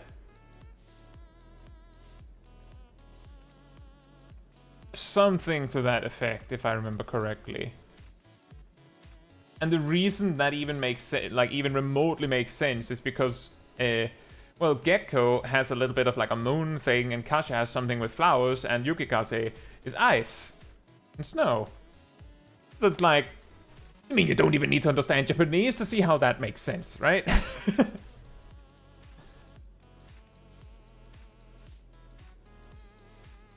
The thing that works for me with all those names is that sometimes you can just learn to give something meaning without understanding it.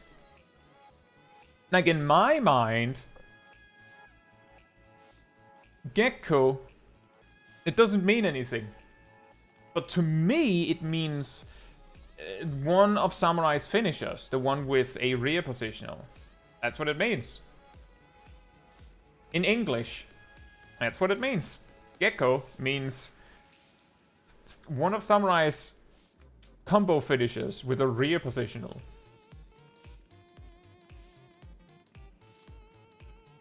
It's the same that I use for Sage. Like, I don't need to know what Karakoli means. I know what it does.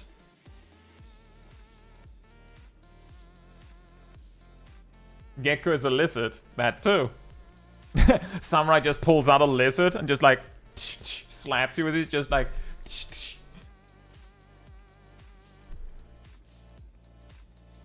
And you use Kasha. They bring out like a wad of cash and just Kasha you all across the face. Kasha you across the face.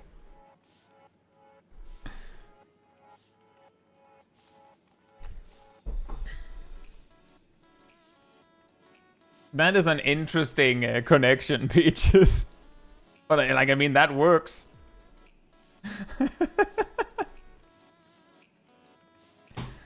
Caetsu was a gecko. He's kind of gecko. He's at least a lizard. He's a small dragon.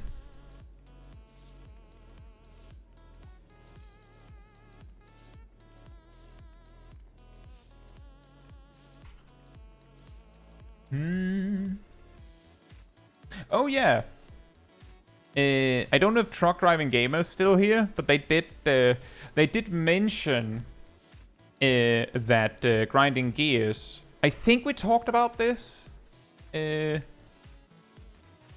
a recent stream as well, but that they checked out my starting in Savage guide on stream, and they then made a reaction video out of it.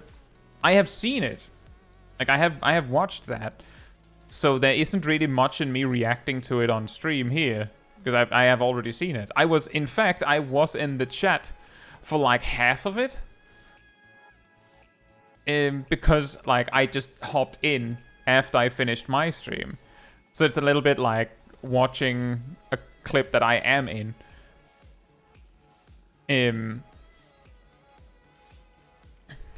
Rewatching a clip I've already seen. But it was pretty funny to see how they reacted to some of the parts in the video. Cat Dame is reacting to a reaction video, and all that's good. I remember there was like a few years ago. I think it was it Asmongold reacted to Just Drive Haze? Was Just Drive Haze reacted to Asmongold, and then Asmongold reacted to Just Drive Haze reaction? And they did that back and forth a little bit for the memes. I think that was how it went. It might also have been someone other than Asmongold. But the thing is that kind of works as a little bit of a joke, but there's also the part that the reaction video will hopefully typically be longer than the original because you're commenting on it, right? So that means that you have a 10-minute video, the reaction should be more than 10 minutes. Assuming that it includes the entire reaction, it might not. Which then means that the reaction would be even bigger, and then bigger and bigger and bigger, unless they actually cut things out. One thing that I found kind of funny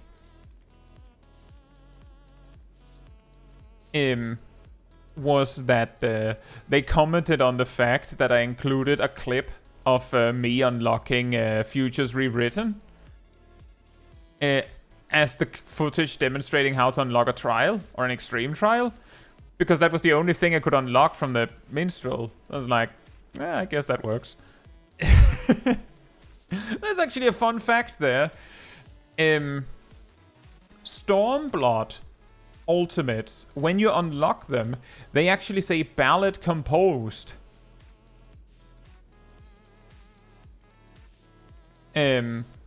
Instead of like unlocked or now available, or what it is that it usually says underneath. And I realized that when I think it was one in the Savage team unlocking Ubu and sent a picture of it or something like that. And FRU does not say that. It just says the classic thing. I think it's now accessible. It was fun that it used to say ballad composed.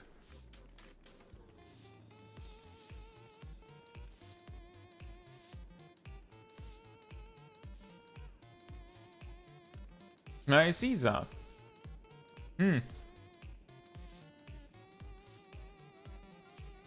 yeah, there was that. And I feel like most of the things, it was something that I also found quite interesting was that when I mentioned markers, or rather macros for strategies, the chat, a part of their chat went crazy going, no one uses macros anymore. I don't know. I know that what did we have? We specifically used a macro for where did I put it? For, like, look, we found and used macros for Valiamanda and M1S even.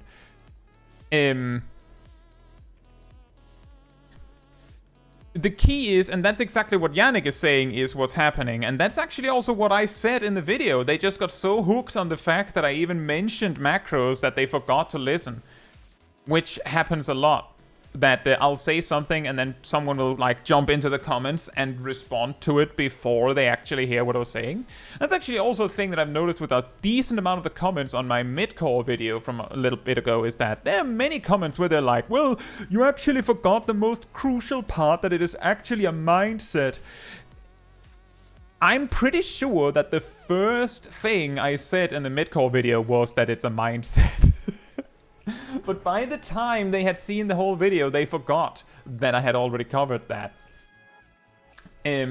But the thing with Dawntrail is that Valley Amanda it was like like you could use a macro paste, that's pretty nice. Then Extreme 2, you didn't need a macro. Like, straight up, you just didn't. Like, there was just, what would you put in it? What would you put in it? I don't know, like the knockback positions? The conga line?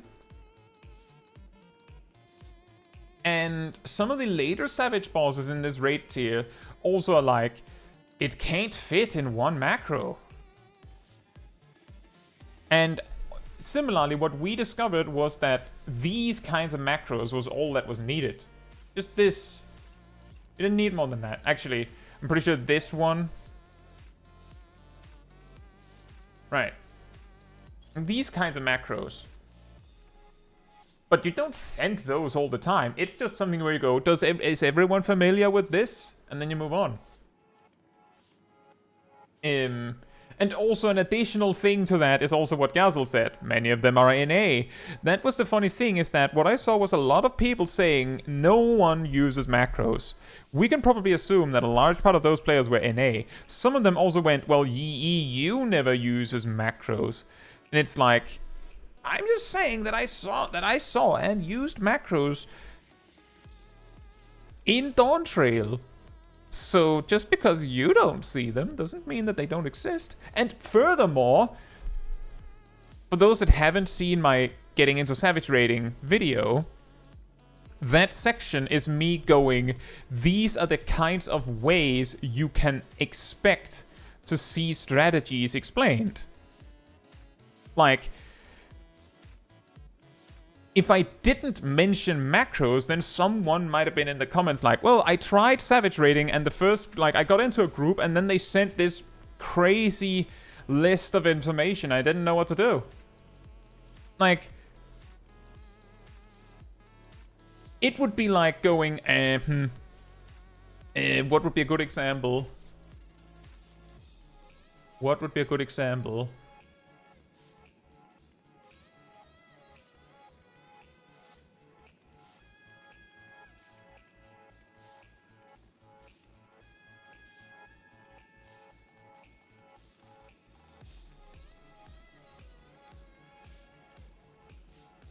What would be a good example?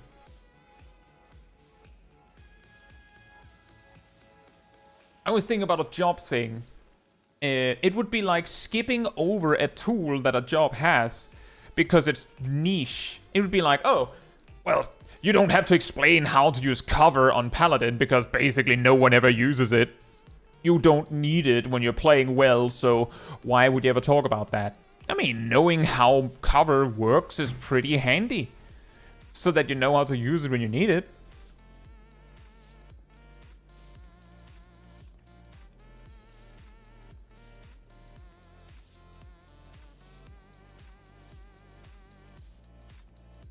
Gazel says, I just did a quick search.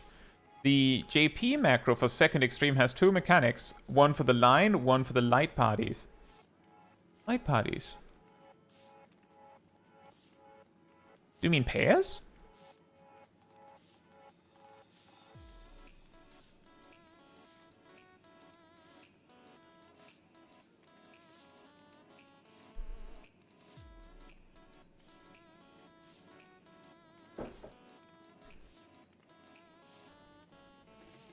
Yeah, that too, Brontom, is that each person does things differently. Like, the whole point of that whole section in the guide was... commonly, people will convey strategies either by having shorthands in the party finder description.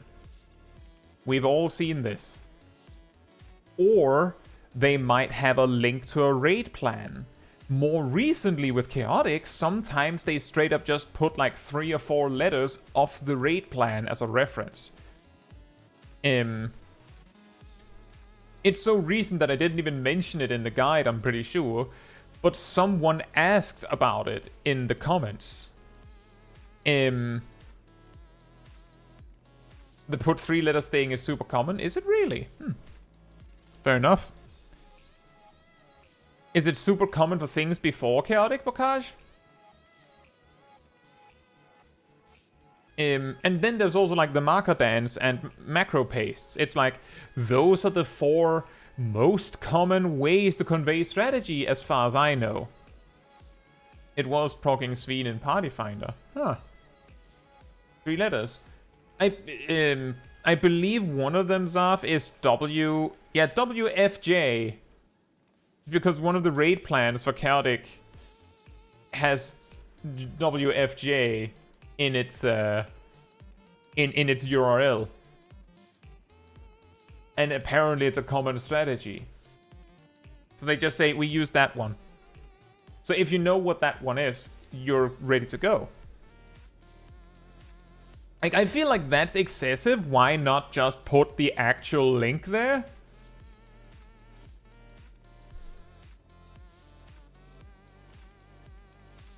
Infois is QGO.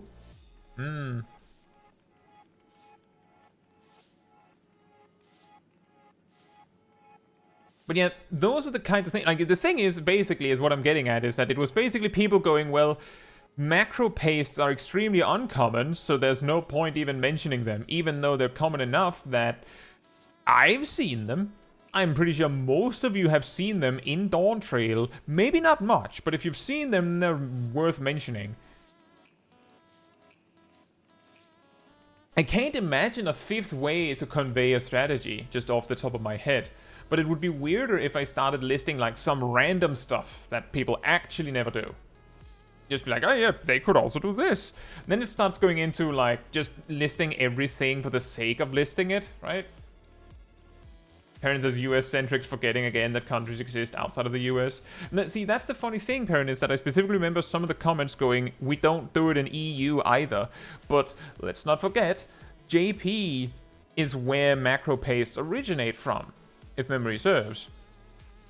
And it's just that the reason why EU happened to do macro pastes at any point is because we just learned from them. Not using macros in EU is a lie. But that's what I mean, Perrin, is that it's probably a few individuals going, well, I haven't seen them in at least 4 months. Probably the same kind of player that went, well, in 6.16 we got way more, so 7.16 is a huge failure. Can't remember how it actually went. I don't know.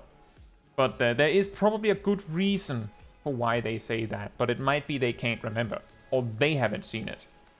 Like, personally, I have seen less of everything than your average Party Finder player because I'm in a static. There's a reasonably high probability that we've already figured out what strategy we're going with before we look at a macro paste in the first place. We'll just look at the actual guide and go, oh, we do it like that. Or we'll draw our own images.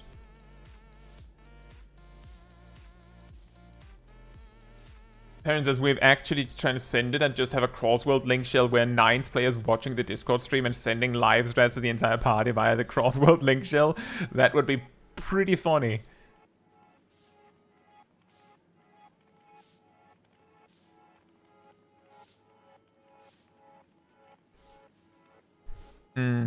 When was it that they originally teased the raid planner?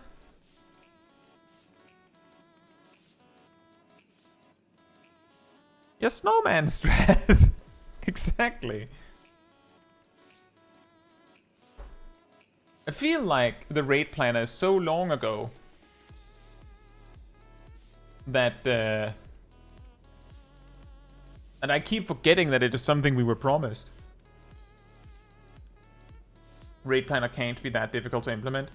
The only thing I can say to that is I'm very curious how the spaghetti code looks from their point of view. I feel like Raid Planner will share the fate of Duty Recorder. Let's see it happen first, right? But yeah, I can already picture it. Because just for those that don't know what it is, there is this thing called the... I didn't mean to click that. The Duty Recorder.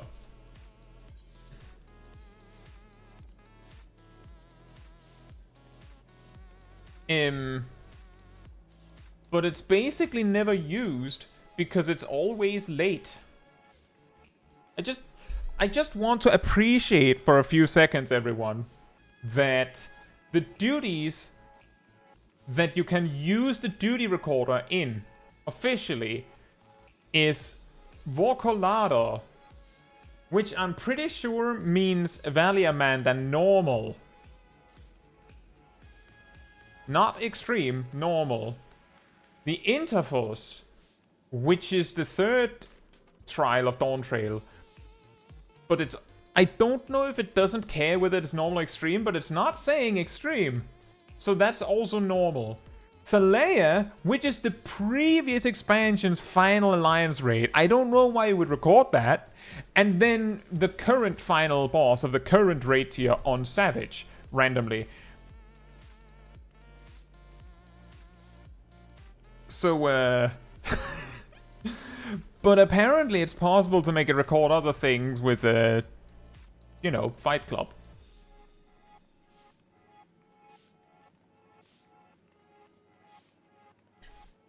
Vivi says, I'm still 99% sure Duty Recorder is just what they used in-house for trailer footage in fights, so it was half implemented. That would actually explain a lot. It would explain a bit. That's an interesting suggestion.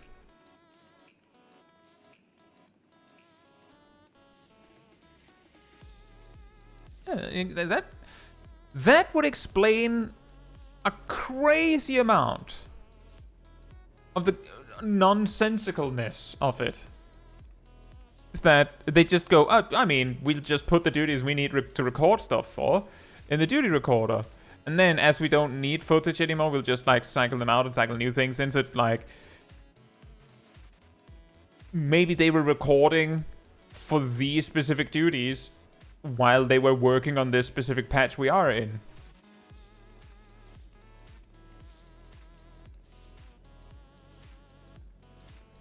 That is very concerning if that is actually the reality of it all.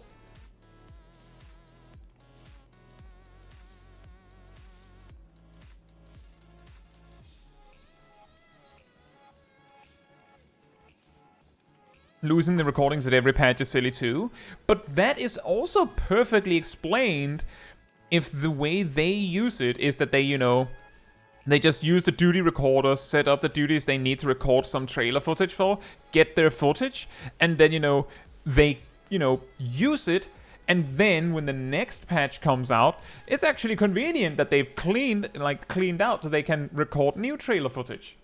Right? Like, if that's the reason, that explains a huge amount.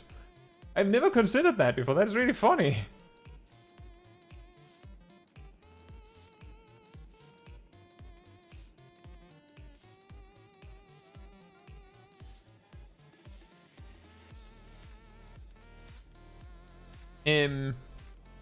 Oh yeah, we have two separate runs of Scholar in Uewata Field Station. One of them was either edited or significantly faster than the other. That's strange.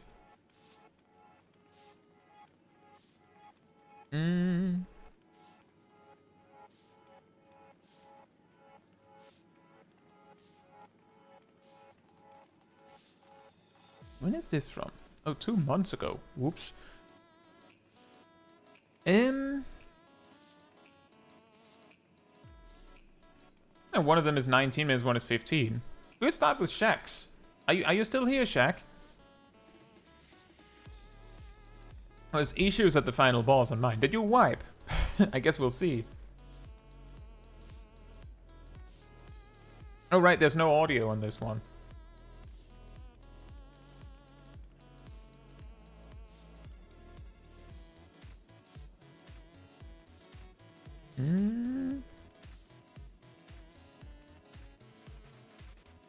This is like a really random tip and you don't need to do that.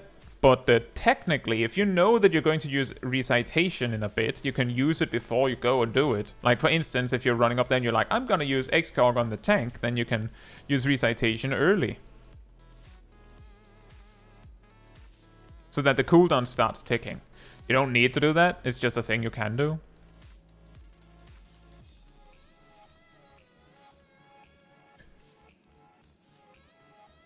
Another, like, a little extra, like, optimization tip here is if we just go back to here.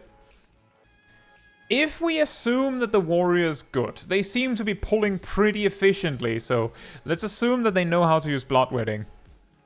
Then, you probably don't need to use anything for them until you've seen bloodwetting. You can just start spamming Out of War.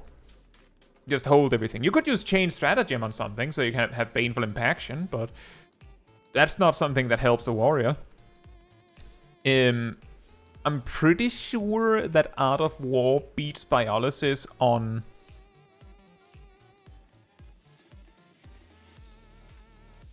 five targets? 4 targets? Pretty sure it's 4 targets. 5 targets. 5 targets. Art of War is 720 on 4. Biolysis is 750.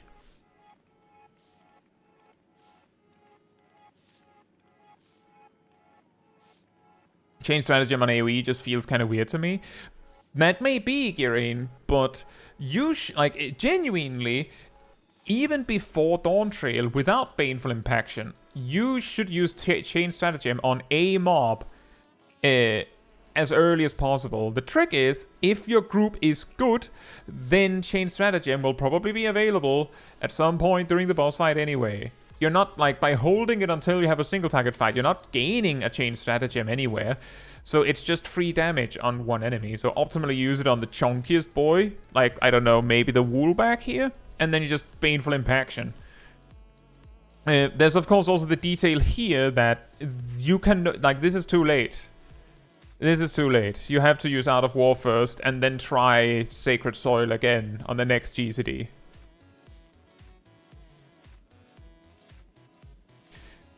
And it is really strange, because if we had any other tank than a warrior, then I would probably have said that it's perfectly fine to put down Sacred Soil there on the first pull just in case. But because it's a warrior, and the warriors seem to know what they were doing, at least at a glance, you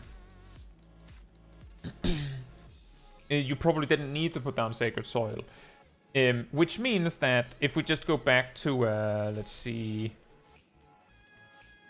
You could have put down Sacred Soil now that Bloodwetting had ended. And then you would basically be able to, like, cover them with Sacred Soil for the entirety of the duration where... nearly the entirety of the duration where Bloodwetting is unavailable. To help them a bit. They're also using Damnation at that time.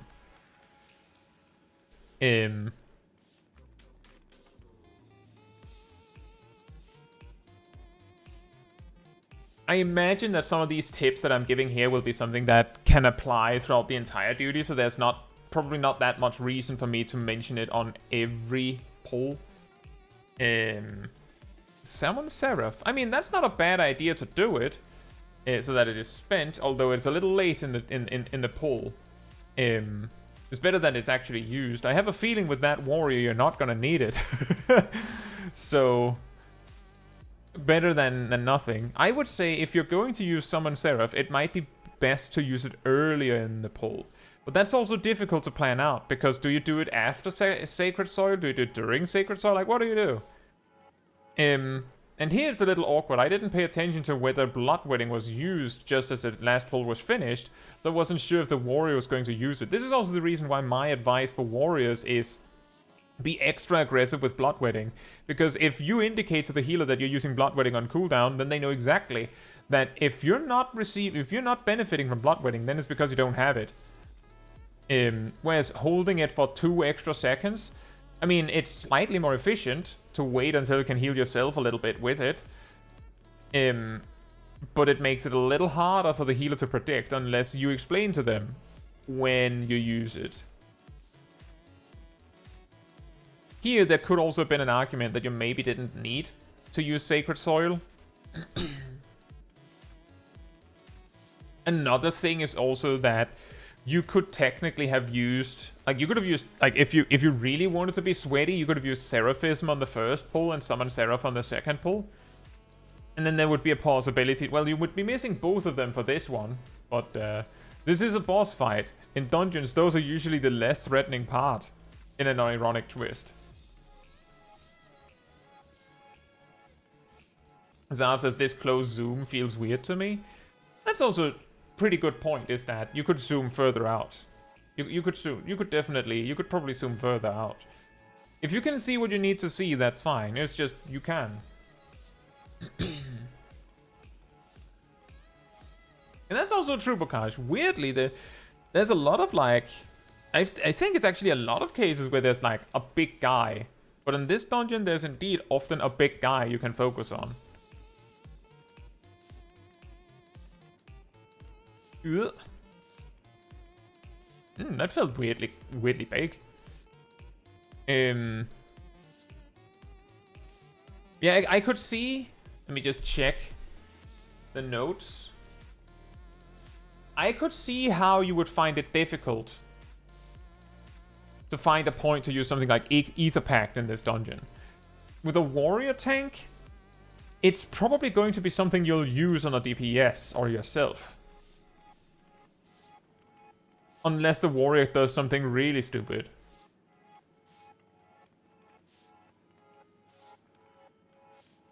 Yannick says, I prefer targeting the small guy, especially if my AoE is targeted circle. Oh, Yannick, it's actually a really, really awkward combination of things.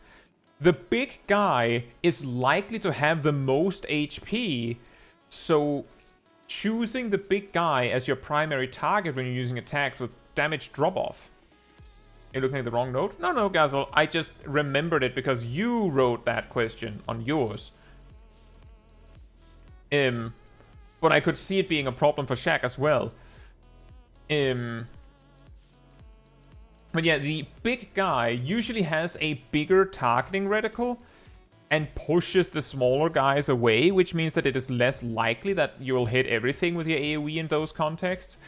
But the big guy also has the most HP, so if you use something like Flare, which, by the way, has a pretty heavy concentration on its primary target, despite it being an AoE-specific button, you choose between focus, like center your AoE on the small guy, so there's a bigger chance that you're hitting everything, and focusing your damage on the bigger guy, which is more likely to mean that you miss some guys, but you're focusing the damage on the guy that needs the most damage.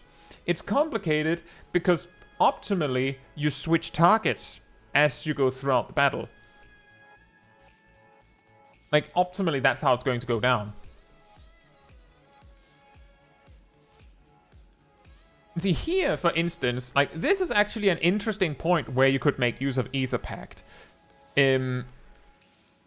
We look at it right here. If we ignore for a second that our tank is a warrior, because I know that the warrior's probably going to use Bloodwetting when they hit about like 120, maybe 110,000 HP. They've been doing that pretty consistently so far. I also realized that they're clearly not 730 gear as far as I can see, but not that that was needed. And they've been pretty consistently doing that, so we can probably assume that they will do that. And you have Excogitation on them, so if they don't, you have an out. They'll get healed up from Excogitation, and then you can fix it if the warrior suddenly decides to have an aneurysm. So they're probably going to use Bloodwetting, so you don't need to do anything. But if we took a moment and assumed that the tank is not a warrior, and they're not going to become invincible for 8 seconds when they need it, and heal up fully, right here, you could use Ether Pact on the tank. instead of using Sacred Soil, because Sacred Soil costs 100 potency to use. If we're going to be super sweaty about it, it costs an energy drain to use Sacred Soil.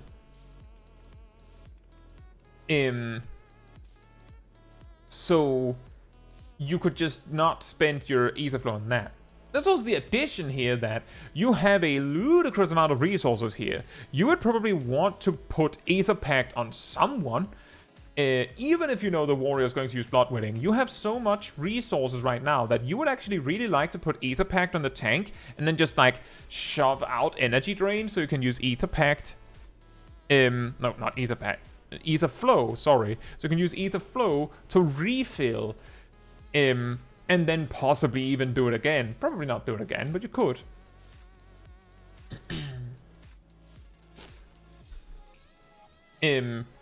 My advice just in general for this is that if you're not sure when... Oh, there it is.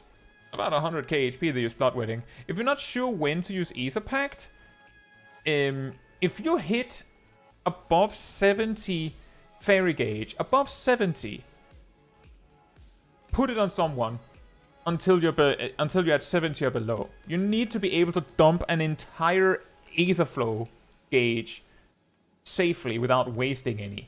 You just shove it out so that it's not there. Also, I could imagine that this might impact your ability to know when you should use your Aether Pact.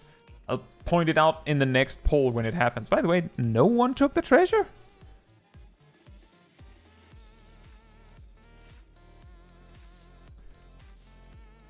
How much Fairy Gauge do you have right now? how much Fairy Gauge do you have?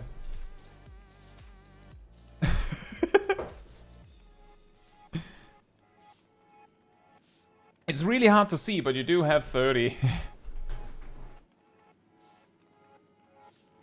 40.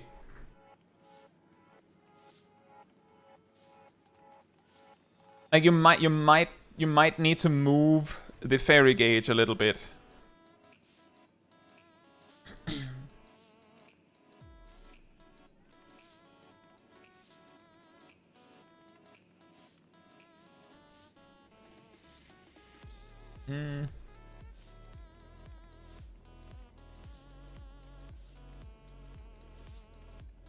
Yeah, that's true, Yannick. You can run in circles in the cellar in Hawk Manor.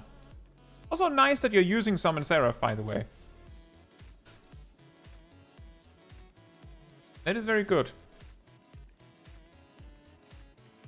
If you don't care about your uptime as a tank in Hawk Manor, when you get to this cellar part, you can pull everything, and if it gets a little spooky, you can just run away. If you just run clockwise around, you can outrun the enemies, if I remember correctly.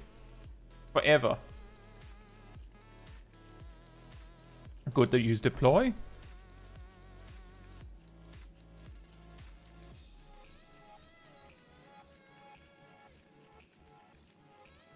Painful impaction? You'd rather not. You'd rather weave that properly, of course.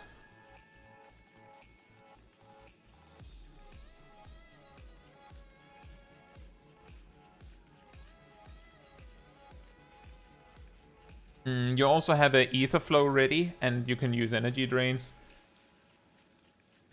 A tip for managing your Etherflow then is, like, you know, just in general, keep an eye on your Etherflow cooldown. But like, if you're trying to figure out making sure that you're spending it, like in a situation like this where you have a party that you probably don't need most of your Etherflow gauge, every 20 seconds. Make sure that your Etherflow stacks are keeping up with your Etherflow cooldown. Oh boy. The math. Oh, that's very nice. That's pretty good.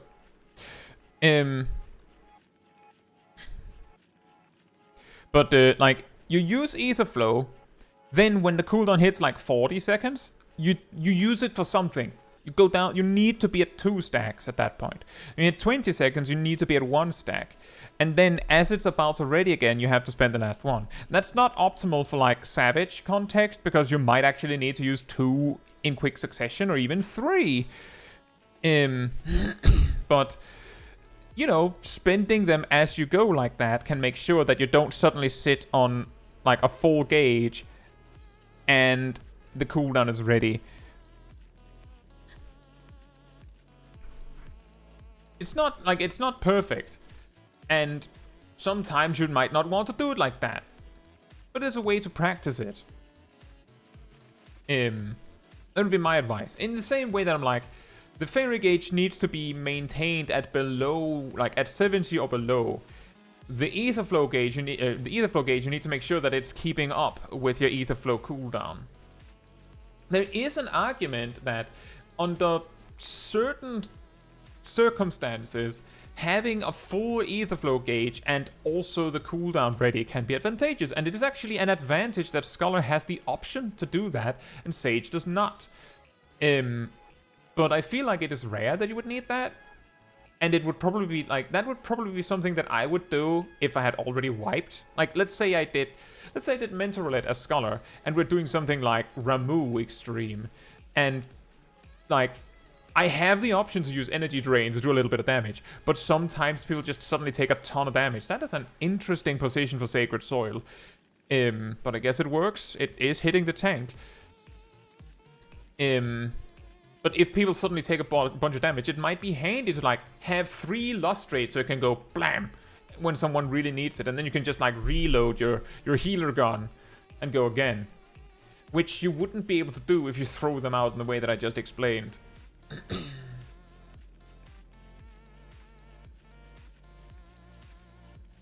Oh, that is an interesting loop, Yannick. Using the staircase.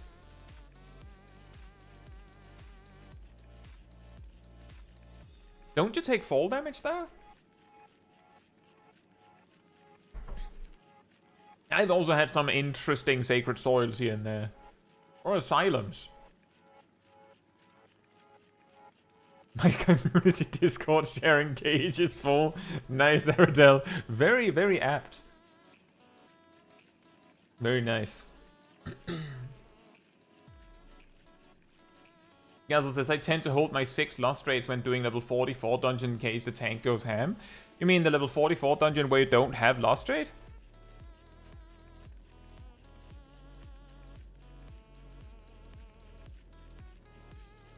Was that the joke? That's the joke.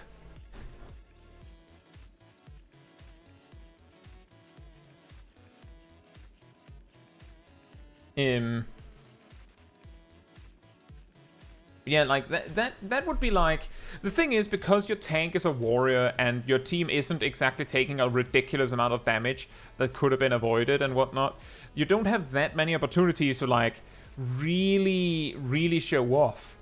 Like for instance, I would say on the one hand, you could probably have used Seraphism on one AoE pull and then use Summon Seraph on the other to like really bring it home. But because your tank is a warrior, you don't, and the warrior is actually using their toolkit pretty well, they don't need it. Like, they don't need either of those things. So it feels almost like a waste. I would say it's good that you still used Summon Seraph. But it also has this weird effect. The level 44 dungeon that sinks you to level 46, or do you say the max? I think I was thinking of Stone Vigil. I was thinking of Stone Vigil, but I'm guessing that one gets you to level 43. Yeah, in that case, you're right, Gazel. In the male Darkhold, you would have Lustrate. But yeah, holding Seraphism for if things go really wrong is not a bad idea, especially if you're in a duty where you have it. Like, you have it extra. There you could have used Ruin 2 if you really needed to. You don't have to move. Well, I can understand that you would move. Like, looking at it, I was like, well, you're standing next to a melee DPS. They'll probably move. Like, surely Agent Monica will move. so you don't have to do anything.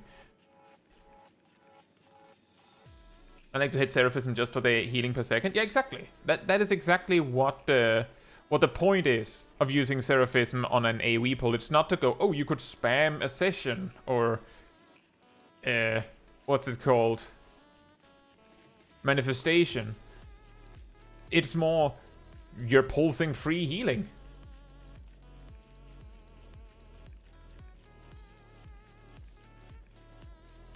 Yeah, exactly, Ridlian. Ridlian has mastered the let's refer to a mechanic as what we've seen it as before. Helioclaw from Ruby Weapon in this fight.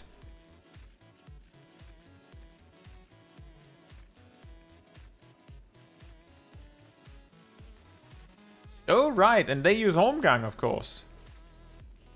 Oh boy. Out in the sludge. Isn't that called Flexiclaw?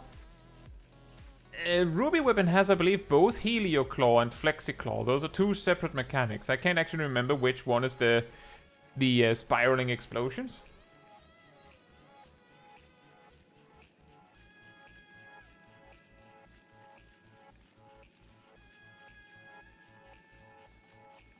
Urians is very tangentially related, but we recently saw some Shadowbringers Astrologian gameplay, and I know Earthly Star wasn't always that big, but boy, I don't remember it being that small.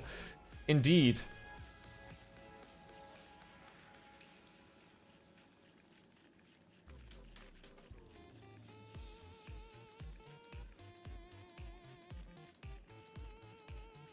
Indeed. When Coco decides to be chaotic in the Discord, and it's this. This comes in with a proximity AoE. Fallon says, why does your aura look so small this time? This is not me.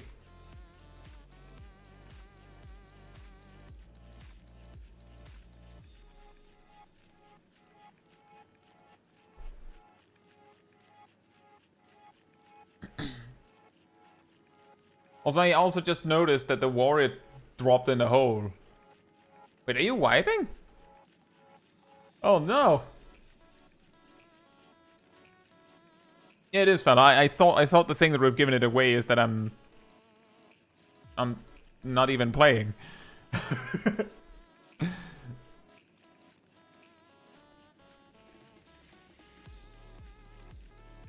Because just anticipation sitting there sad on cooldown. Well, ready rather. You might not be wiping. It is a warrior.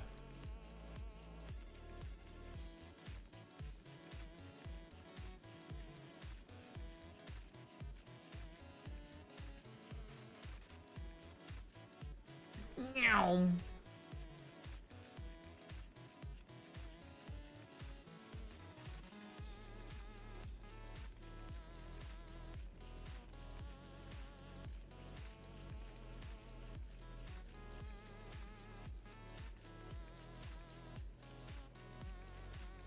Says, I don't know what percentage I'm fine with tank soloing from.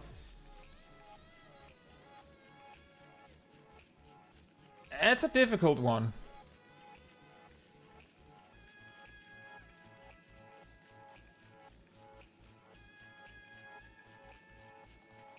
I haven't... It's been a long time, I think, since I've had to even consider that.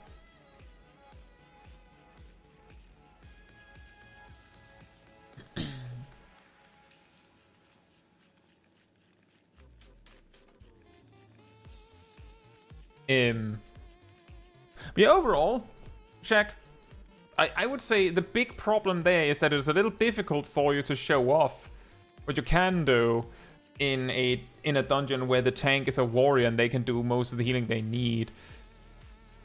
But the main thing I would say, based on what I saw, you were using your cooldowns. But a few things you could go with is... for instance, recognizing what your tank is doing. Because if it's a warrior and they're efficiently using bloodwetting, then any resource that you have may be better saved until after bloodwetting.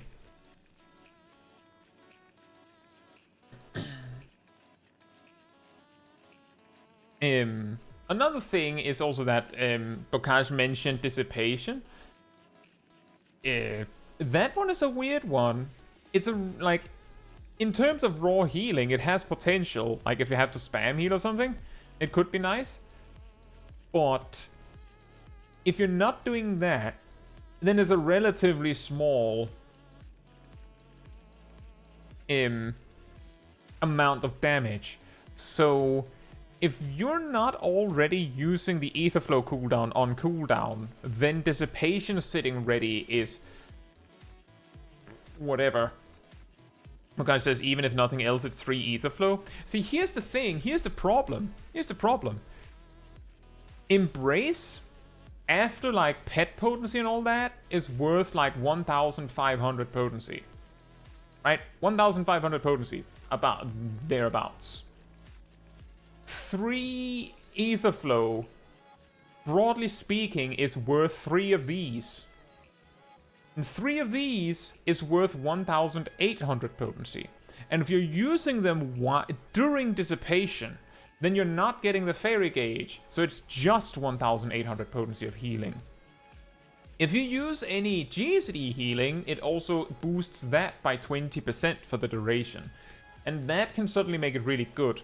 But if you're using Dissipation for healing, the cooldowns you could spend it on are like, you could have probably used those with the regularly mandated Ether Flow you would have gotten anyways. So usually that's why I compare it to, well, you're trading 1,500 potency of Embrace for 1,800 potency of Lustrate. That is a gain, technically. You're getting 300 more potency. But that is the reason why, under most circumstances, the way that we look at Dissipation is that it's an option if you need to burst heal, especially with the GCD, or it's a damage cooldown. And it's a really weak damage cooldown. It's basically like getting 1 extra broil on a 3-minute cooldown. Imagine a DPS had... Like, imagine if a warrior had a 3-minute cooldown that said that it's just an OGCD that hits for the same damage as Maim on a 3-minute cooldown. It's like it's not useless, but it's a little weird. Like a 300 potency attack on a 3-minute cooldown. It's like, it really just shouldn't be there anymore. It's complicated because Dissipation is actually technically an incredibly interesting action. It actually has the same kind of value as Energy Drain itself. You take a Scholar main who likes Scholar for its weirdness. You ask them what should be done about Energy Drain. There's a possibility they say nothing, please. It's perfect. Where other players might go, couldn't we make it so that Energy Drain, like, couldn't we make it so that you don't dump your Ether Flow on a damage option? Like, couldn't it be a barrier or something so that, like, it's not wasted if everyone is at full HP? Couldn't we make it so that when you use other Ether Flow options, you get, like, a resource that you can spend on Energy Drain so that we indirectly make it so that Energy Drain is value, but you have to spend the Ether Flow on something else. It solves the problem of having to choose, but it also removes the interesting aspect of being able to choose. And Dissipation is kind of the same thing, is that it offers this kind of weirdness where you have the option to optimize in that way, but it's a relatively minor detail, so in most situations it doesn't really matter. Like, it's not going to be what makes or breaks your run, whether you get an extra broil or not. But it is really interesting for the Scholar mains that they can. Personally, Like, I've suggested that I would just make it so that it just gives you a full Aether Flow. Like, and that's all it does. Like, just remove the part where it removes your pet, remove the part where it gives your healing magic potency increase, and just be 3-minute better Ritsumata. That's what I would do with it. But that's also not very interesting, because again, it removes the part where it's a decision you have to make. It would remove the strategy part of it, because it doesn't come at a cost anymore. In fact, where sages might sit on Ritsumata because, well, Adderskull don't have any damage value, so if you don't need it, you don't use it. Dissipation would give damage value, so you would use it on cooldown. So it's kind of just like every 3 minutes you just have way more Aether Flow, which would also be weird. I think it's really fun to play Scholar and be in a duty where I feel confident in using Dissipation on cooldown. I think it's fun to do that. There's like a lot of small things you can do, but it does really contribute to the fact that Scholar feels incredibly janky and weird. Because it has these options where the other healers don't.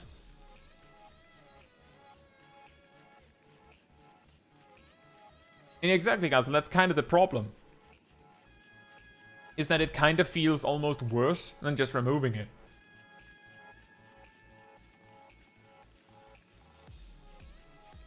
But hey, we could then check out Gazel's run.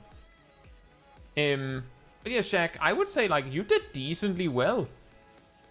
It was just that there wasn't that much you could do. Let me actually just double check how ridiculously wrong things went there at the end. Like how did it go so wrong?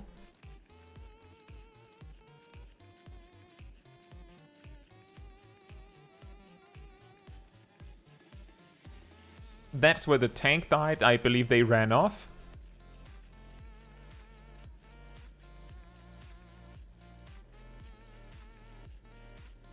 Ugh.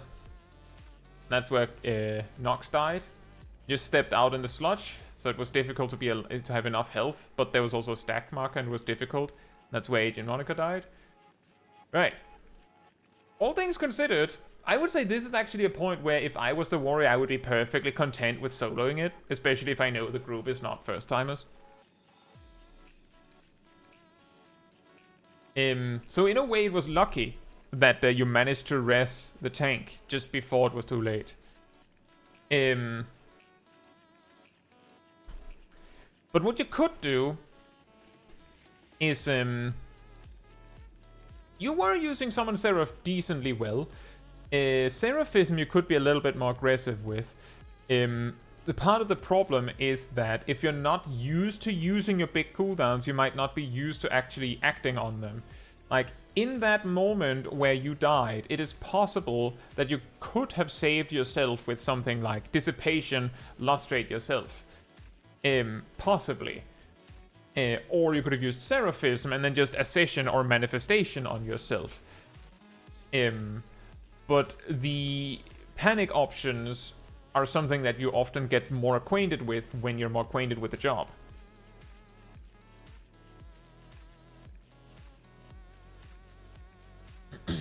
And that's also a good point. If the tank is dead, then you need the tank up before the boss starts auto-swinging. So hey, Bad Angel, and Zarian, hope you're doing well. And yeah, the thing is, Zarian, it's not about whether Scholar is strong or not, it's just about whether the toolkit makes sense. Like, a job being strong or weak is one thing, whether it's fun to play is a different thing, and that's actually the problem. That's actually the big problem sometimes, and that's something that I've talked about a lot of times previously, is that based on what I've seen about how people talk about jobs in Final Fantasy XIV, I find it possible, as I've said before, that some players... No, we're not, Leah. We were actually talking about Scholar. It is possible that some players would, if a job, which I think we actually talked about this in the previous stream, if a job was added to Final Fantasy XIV a DPS, let's say. And it has a res and a good defensive utility button for the raid. And it does the most damage of all DPS.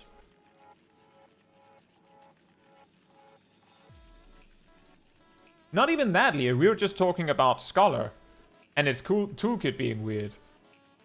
You have a DPS. It has a res, it has a good defensive cooldown, and it does the most DPS. But its rotation is incredibly boring. Like, it just presses 1. That's it. It's more boring than a healer rotation. It's just press 1. Which is not the Pictomancer rotation. And it's not Pictomancer because Pictomancer doesn't have a rest. This would be better than Pictomancer. The only thing it's missing to beat Pictomancer is that, in addition to having a button it can press that just does the most damage, just pressing 1, it has another button that is 2, and 2 just stockpiles damage for GCD. Like, every GCD just stockpiles damage. And then you can just press 1 to just unleash it. So every time the boss goes away, you're just mashing 2. And then the boss comes back, you press 1 again. You just press 1. That's the entire toolkit. It basically just has... it has glare and stockpile glare.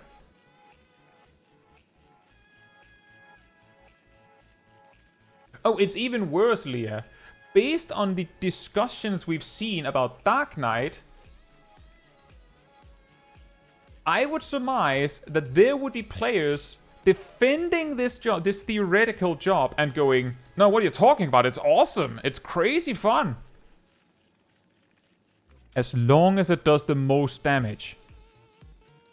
If it does the most damage, then that rotation would be acceptable to some players. And they would defend it and say it's fun. Alright, Yureen, enjoy your evening.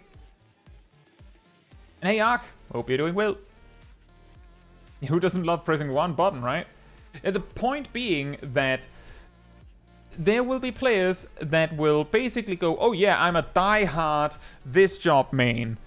But if the job no longer does the most damage, they'll suddenly complain that the job is pointless. Because that's the reason they're actually maining it.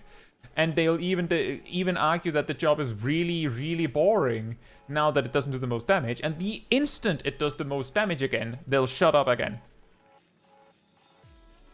And be like, no, now it's awesome again.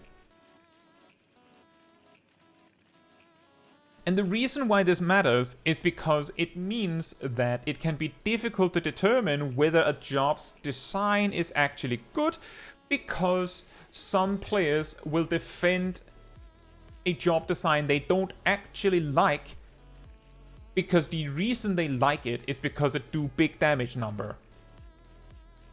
It makes it difficult to discuss, right? So hey Joshua, I hope you're doing well.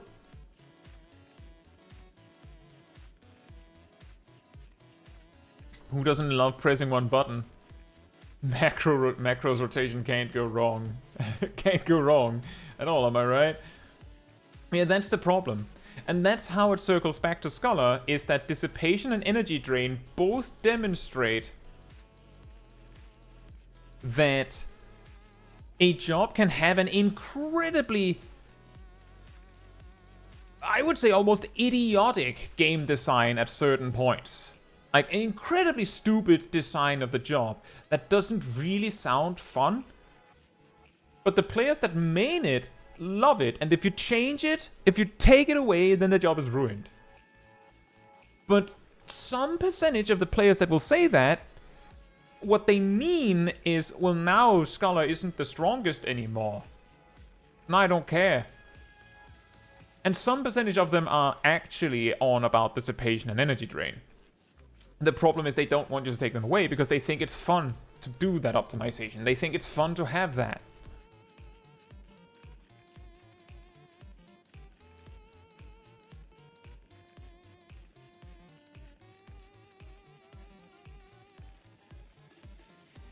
And there you go, Zaf.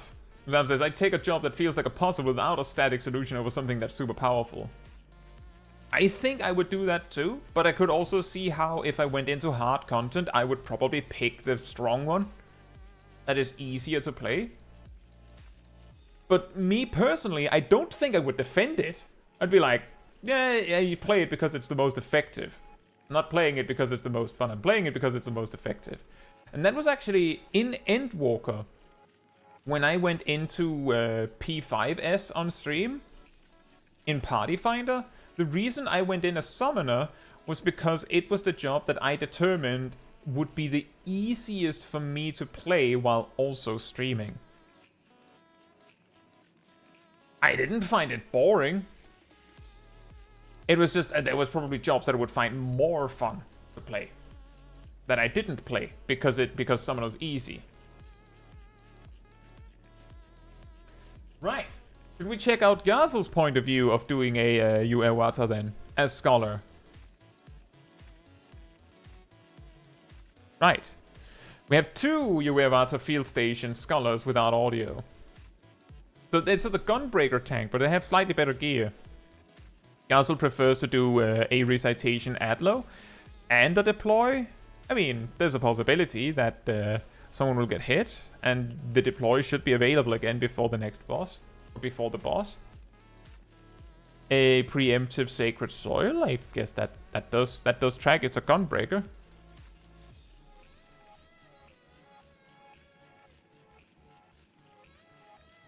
And Baneful Impaction on the first pack, that's good. Mm-hmm.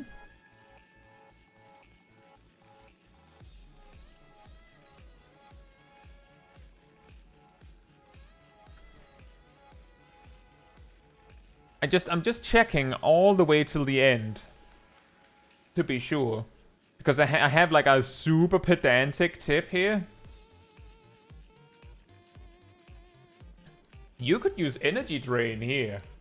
You could probably use Energy Drain on that chunky boy that you're targeting. You definitely use Energy Drain. What you could do is you use Energy Drain here, like twice, 2 GCDs, and then now you use Dissipation.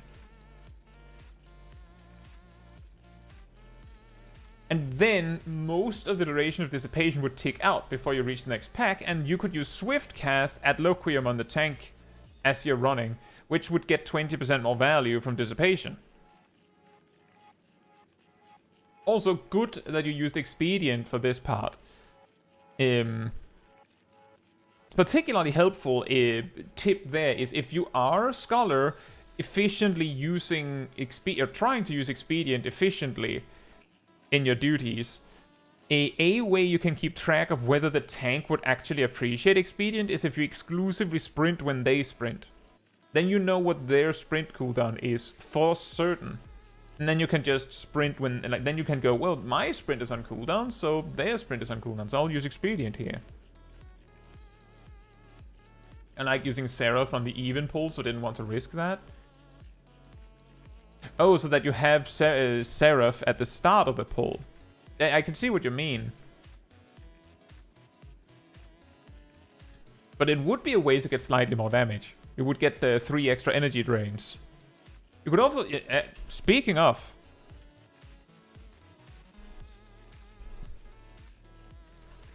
You could use energy drain here. This is like mega hindsight, by the way. This is like supreme mega hindsight. You have recitation. If something goes wrong, you can recitation X-Cork the tank. You could use energy drain here. And if you did, you could use dissipation now. It's exactly the same deal, right? Like the trick is, if you're using dissipation for the damage, the best possible time you can do it in a dungeon is right as a pull is wrapping up. Because then all the potential downsides of dissipation just fly out the window.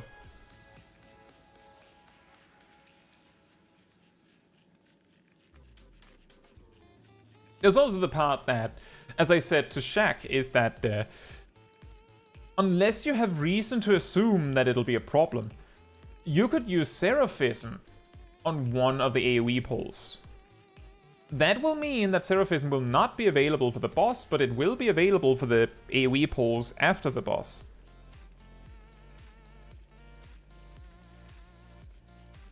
And also, I see you did use Dissipation here.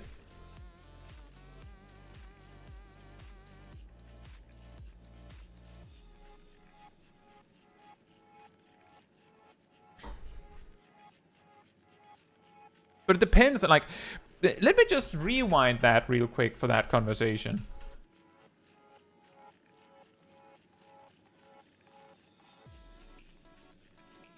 Let's say, to be on the safe side, you use Dissipation now, right? 1 minute and 3 seconds, you use Dissipation. Just for the sake of example. So at 1 minute and 33, your pet is back. When is that?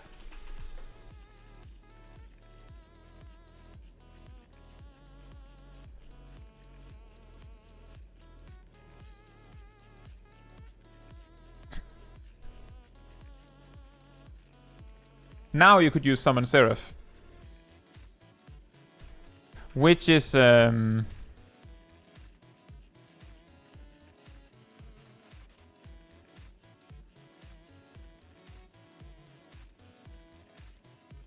me just hop back like that.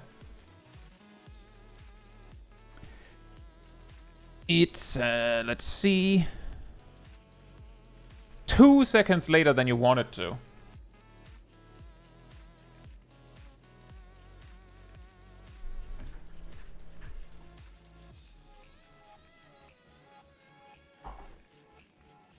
That's true, Leah. That is also the reason why the important thing is, like, will you be missing it, right?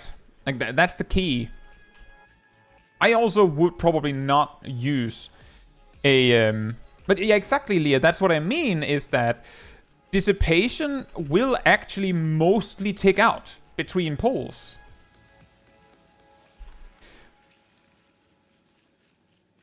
But yeah, Seraphism is a harder sell because it's a 3 minute. Like, if you use Summon Seraph on the first pull in a dungeon, then Summon Seraph will be available for the boss because 2 minute cooldown. You know the drill. But if you use Seraphism on the first or second pull, then it will absolutely not be available for the majority of the boss. At least the first boss, especially if you use Seraphism on the second pull.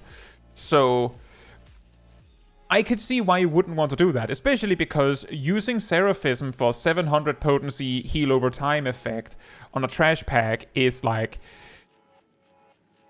It's a little excessive, right? You're using a mega strong cooldown for peanuts.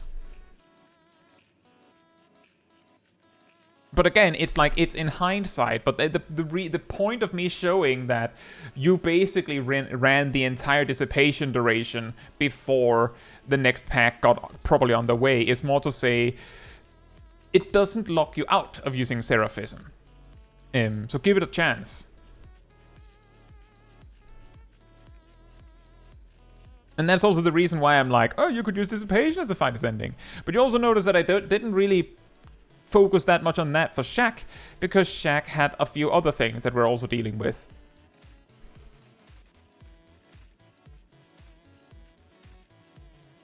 And that is correct, Zarf. That is actually part of the reasoning for the... by the way, good that you used Summon Seraph in the fight. Part of the reasoning for why I said if you sprint at the same time as the tank, then you will know if the tank's sprint is available. And then you can use Expedient if it isn't. Another recitation Adlo?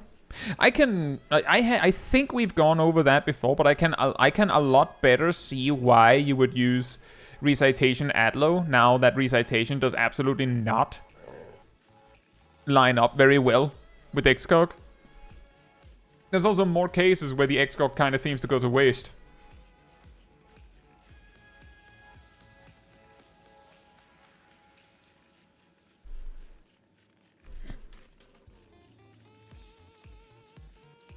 And you did use Chain Stratagem in this pull as well. That is good. And this is another one of those, is that you use Chain Stratagem on the first pull, then it'll be available for the boss. If you use it on the second pull, it'll be really, really awkward. But if you use it on the first pull, then it'll be available for the boss. That's the thing with all the 2-minute cooldowns. By using Expedient here, you will probably get Expedient later in the boss fight. But let's see how bad it is. Also, nice Ether Pact. Again, similar in Shaq's situation is that because this is a Gunbreaker, they'll probably benefit more from it. By the way, the Gunbreakers, they raw dogged a big part of this pull. It just took it on the face. And see, change strategy, I'm in 10 seconds.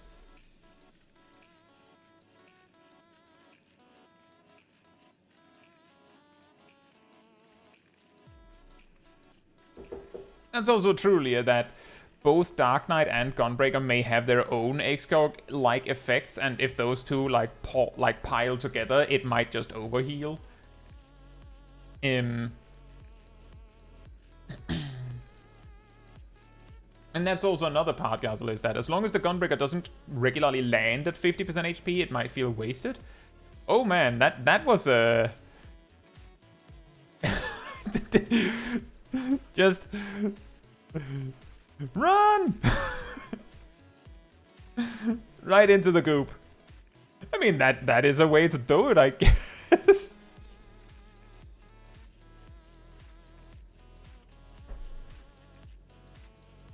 But yeah, my experience with Excog is also just... I think, for me, I'm more likely to just not use Excog at all. Which is, like, precisely kind of the same idea, is that if the tanks are taking low enough damage that Excog is no longer needed, then your choice is Recitation at low or not.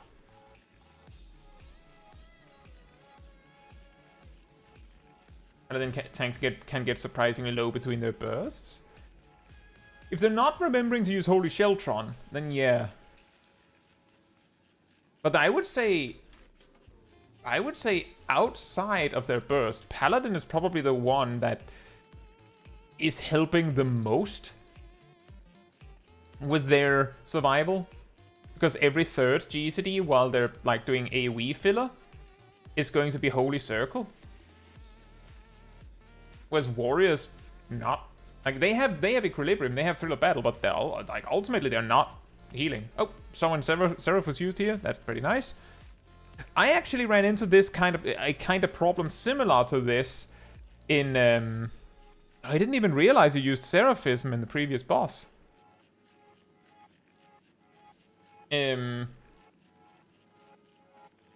But I ran into a similar problem that because the tank didn't need that much, like, over the course of a fight, I ran into situations where I had full Ether Pact. I wanted to use Summon Seraph. I also had Ether Flow that I needed to use, and an Ether Flow cooldown that was ready. So it was like, I can't use all of this.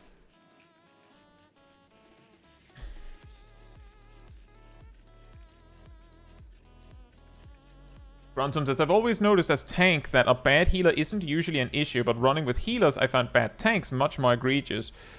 It's pretty funny that, because I remember in Stormblood, what motivated me to play healer more often was that I had the exact opposite experience.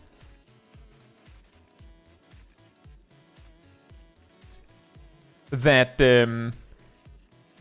a bad tank was something you could deal with, but a bad healer was a death sentence, it felt like.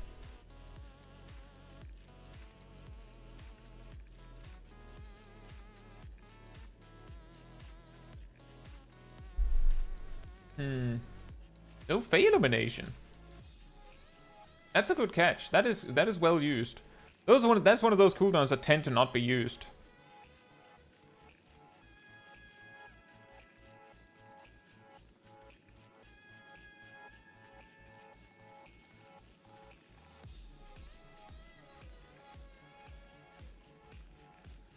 See, this is like a slightly weird tip. I would say, like, as you're closing in on this point, this is like it's a kind of silly tip. But you could probably use Seraphism now. Like, if you really think about it. Like, at around 15%, I have a feeling that the duty would end. it goes a little bit back to the Iceman Samurai thing we were talking about earlier. That if a fight is ending, you could kind of just like throw everything at the wall, right? You could just go, well, I mean, there isn't gonna be a better opportunity to use Seraphism for the rest of the fight because the rest of the fight is going to be like 20 seconds. I've sometimes done that. I do it more as Sage.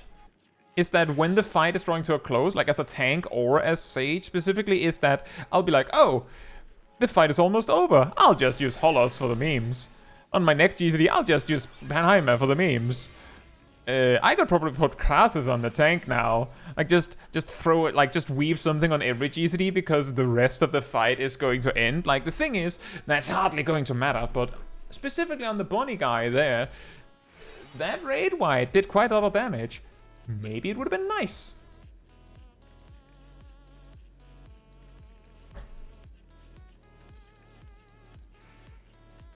Here says, Fey Illumination and Protraction are about equal when it comes to deployed Atlas. I see so many scholars lament their lack of protection in earlier levels.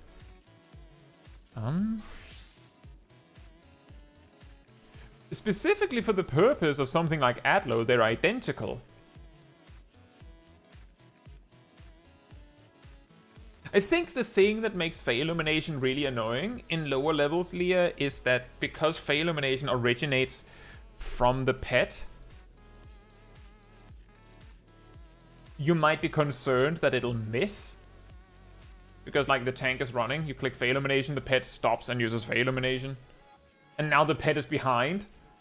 But because its radius is 30 yoms, it is unlikely that that'll be a problem. But yeah, Protraction is actually a cooldown that could be used, that a lot of scholars could probably benefit from using more. Like, case in point, and this one goes out to both, like to Gazel and Shaq, in terms of like optimizing resources, and also any other scholar, is that if you're trying to optimize like mega like sweaty levels of optimization, like how insane can it get, try and look at what your toolkit looks like if you don't have Etherflow. Like, what if Exgorg and Lustrate and Indom and Sacred Soil just are not available? Like, they don't exist. This is, like, it's not quite a Lustrate, but on a tank, that is actually pretty helpful. Like, that like, Protraction is actually kind of, it's okay. And you have Whispering Dawn, that's like a budget Sacred Soil almost, kinda-ish. Combined with Expedient, you do kinda have Sacred Soil. And it's not to say that you should actually play like that, but because those 4 cooldown, or those 4 options, they are more costly than using something else. The difference between using Fey Blessing and Indomitability is, well, Indomitability is significantly stronger because Fey Blessing is pet potency, but one of them is a 1-minute cooldown that doesn't cost anything. The other is a 30-second cooldown that costs 100 damage potency to use. It also gives you Aether Pact gauge, like it gives you extra stuff on top of that, but that is a way you can think about it. And because, like, the thing is, Indomitability giving you Fairy gauge is not particularly significant as long as you're using the gauge at all, or rather, you're spending the Etherflow at all, because Energy Drain also gives you Fairy gauge, so like that's kind of like a moot point. Like, if you're using Fey Blessing to save the Etherflow to use on Energy Drain, then it doesn't matter that Indomitability gives you Fairy gauge, because that's that part you're getting anyway.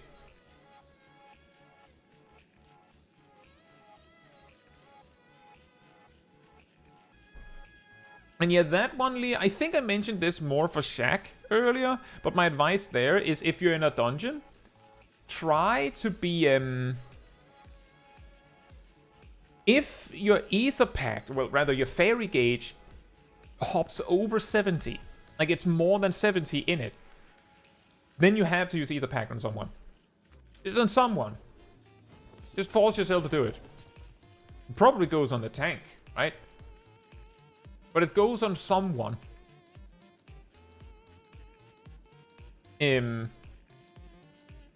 And then you could just cancel it again when you drop down to like quote-unquote safe level so you don't overcap. Like, this is the first step. The reason why we take this first step is because by forcing yourself to use Ether Pact more, you get in the habit of using Ether Pact more, and then you'll get used to going, oh, well, actually, the tank was actually fine when I just used Ether Pact on them, instead of using Lost Rate or X-Gog. I mean, you could also do remove the actions, but that might be dangerous. The point is that a lot of the time, Ether Pact is more helpful if it's already active.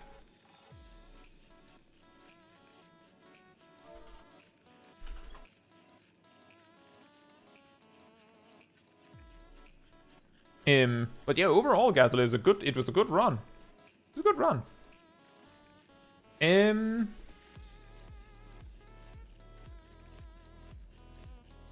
Is Zav still here?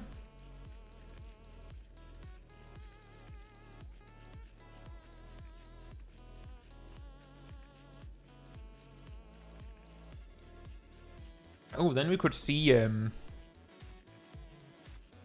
Zav's T13 clear.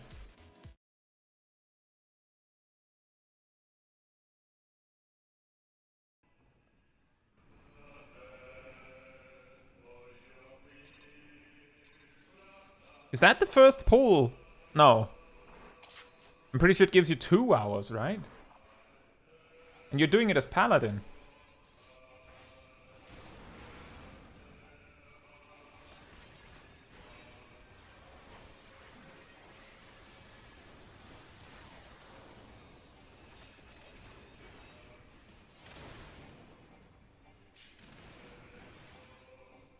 Hour 30? Really? I was certain that the final bosses give you 2 hours. I have a question, actually. I know it's a little early already, but I have a question.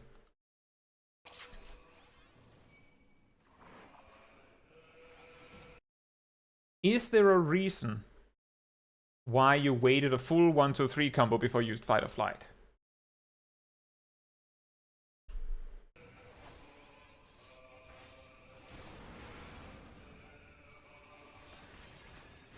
Not really. Okay. Because what I was going to say is that you don't have any raid buffs. I'm like, I mean, if you had like an Astrologian who was going to use Divination, then there could be an argument there. I was about to expect you to not use it at all, and there would be some sort of damage shenanigans like with the last one you sent.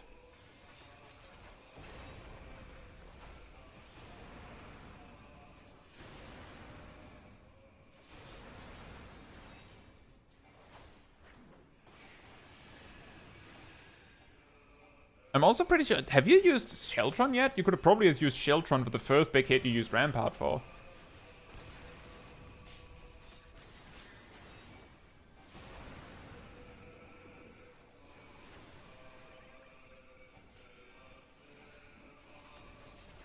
I think.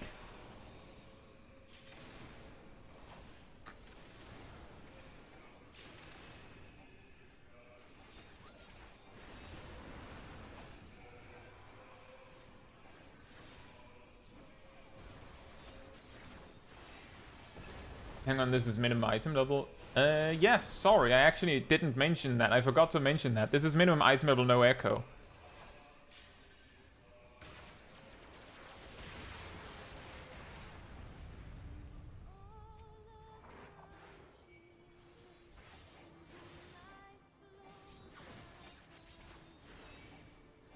Oof.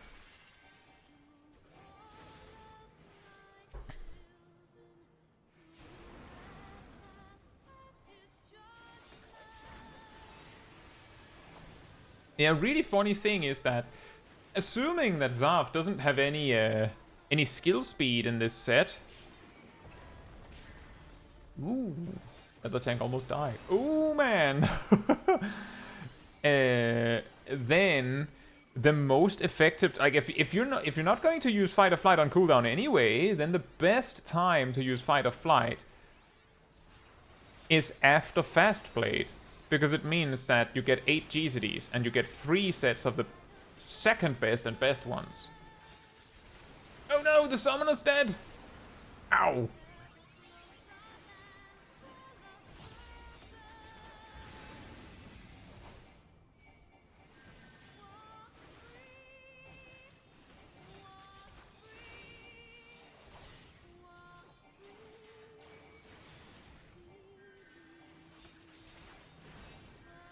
That is something that I have to say I'm not the biggest fan of how they used to just have the boss just tank bust up point blank suddenly with no warning. That you're just supposed to know that after X amount of swings he just goes BLAG! He just gets an upset stomach after a certain... You already have LB3?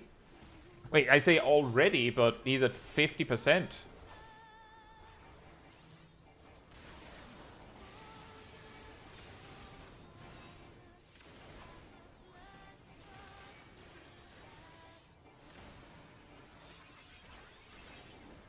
I can imagine with the amount of big hits he does that it would generate... Oh, that was a huge chunk of limit break right there.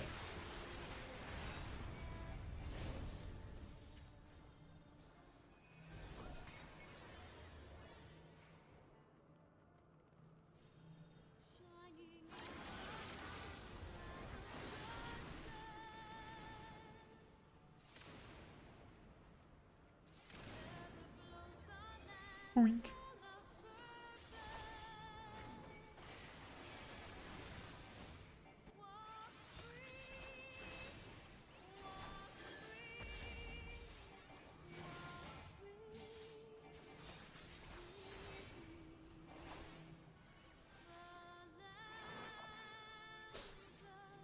We're kind of worried after using heal LB3. Do you need a different LB later? Or you need tank LB soon? Oh, yeah, that does sound like a problem.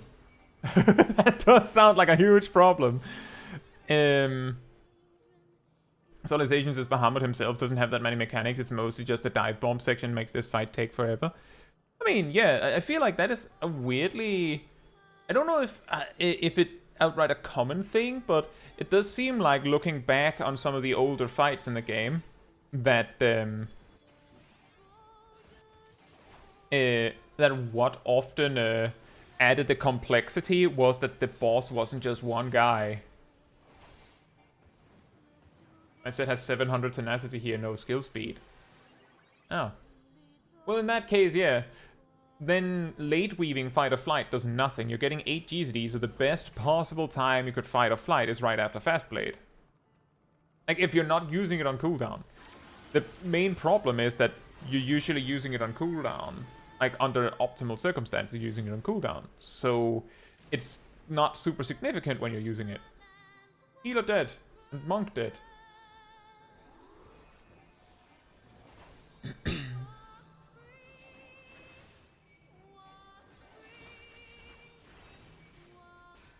But, I don't know, it seems like what really drained their MP more earlier was them dying. I did see that one of them dropped pretty low on MP when you mentioned it, but then there was a huge section where nothing was happening, so they recovered again. Also, let me see. A little hard when they have lucid dreaming working on them. I'm pretty sure that Sage has a pretty high amount of piety. Relatively speaking, that's a reasonably high amount of piety, I'm pretty sure. They're getting like 260 or so per tick. I'm not entirely sure off the top of my head how much, like, relatively speaking, how much piety gear that would require, but that's like nearly a third. It's about a third more than you do normally.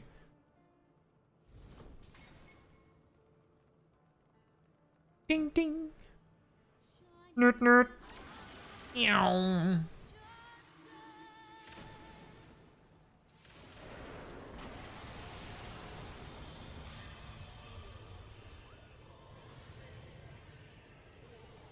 It's the circle.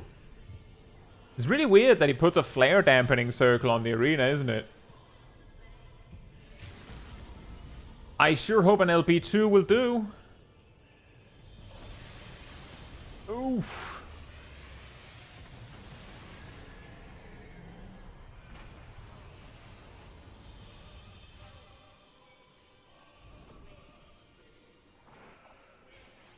And now the second half of his HP.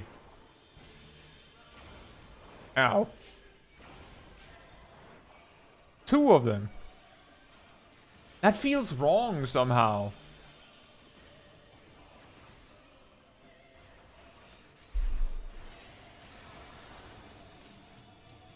Like, an Archmon that only hits twice? He does one more every time he uses it. Oh yeah, yeah. Oops. The knockback of Doom. I do kind of remember that, Zarf. I think Nidhogg also does that, or something to that effect. But it still feels weird, considering how many Archmons we've had since. Wait, is Twist on this fight too?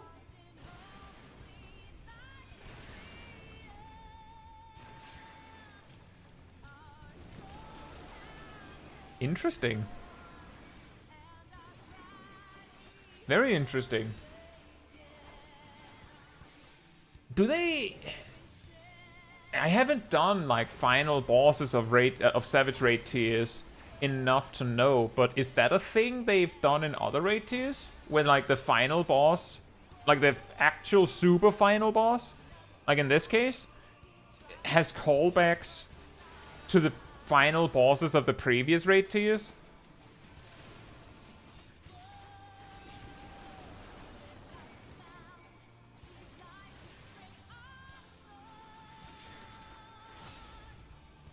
I would guess the... Oh, max potion. Here we go. Value.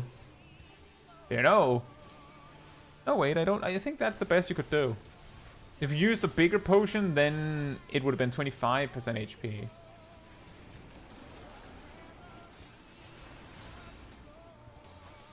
E12S kinda did in phase 1. Like, you mean like how they called back to... Oh yeah, in a way, I guess. Well, I don't know quite... I don't know if that quite, like, super duper counts. Because it's like... The mechanics they didn't, like, refer that hard to the previous bosses, but it were references to the previous bosses. Like... I do agree... I do admit I had overlooked that. But yeah, I feel like it's not as on the nose as, oh yeah, Bahamut also uses Twister. It's not, like, has Twister appear in his fight. I'll say Ninetales and Tiki Move. Hope you're doing well.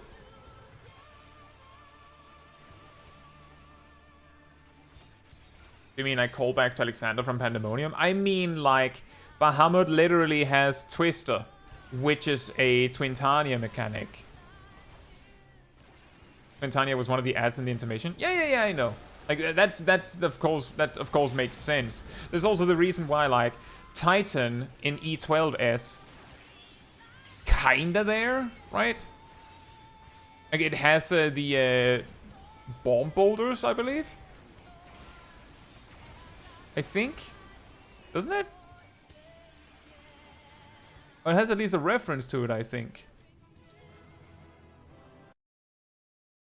Meanwhile, you know what's really funny? Like, this has nothing to do with this. This was impressive. This was great. Also, sad Gunbreaker dead.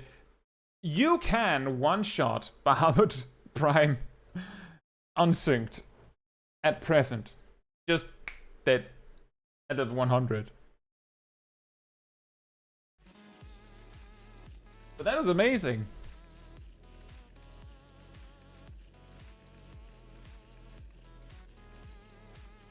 You have more health than him now, and how much HP does Bahamut Prime have?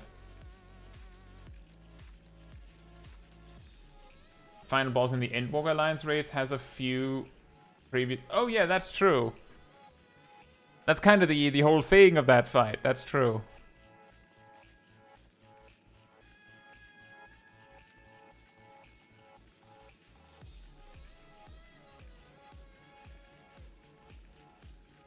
If I remember correctly, I think I heard something with someone setting up like cooldowns to have over 1 million HP as a warrior.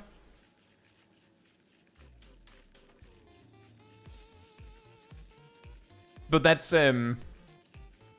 surprisingly doable because you go in here unsynced and you have like 600,000, I think, just immediately because Echo.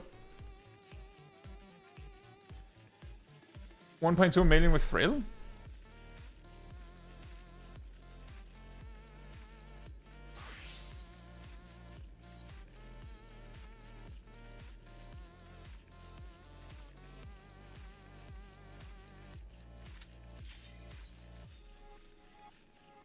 Let's see.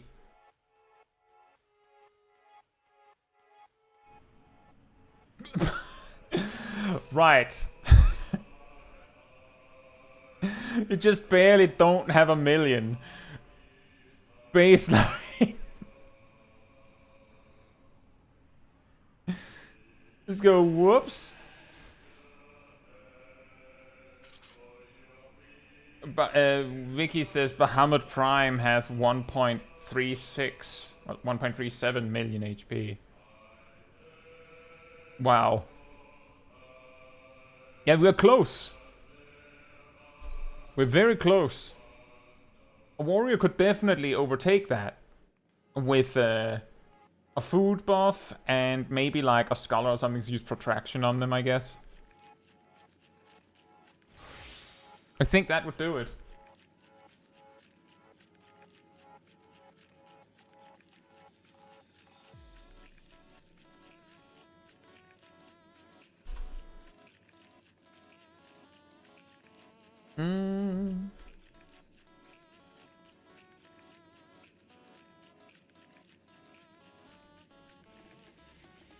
We still have so many clips.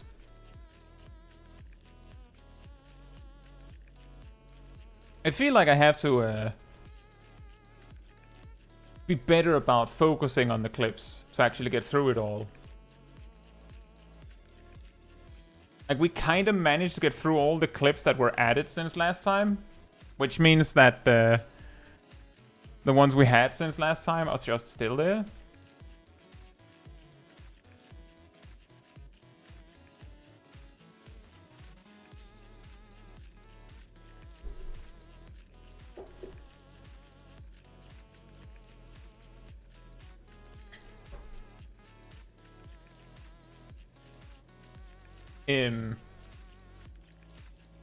Yeah, nice. That was very cool. Was there a specific reason that you went in as Paladin, or is it just you felt like Paladin?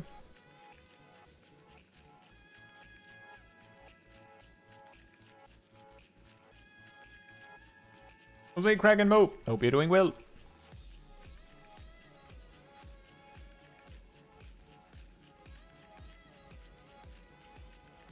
Paladin is my main tank choice. Oh, okay.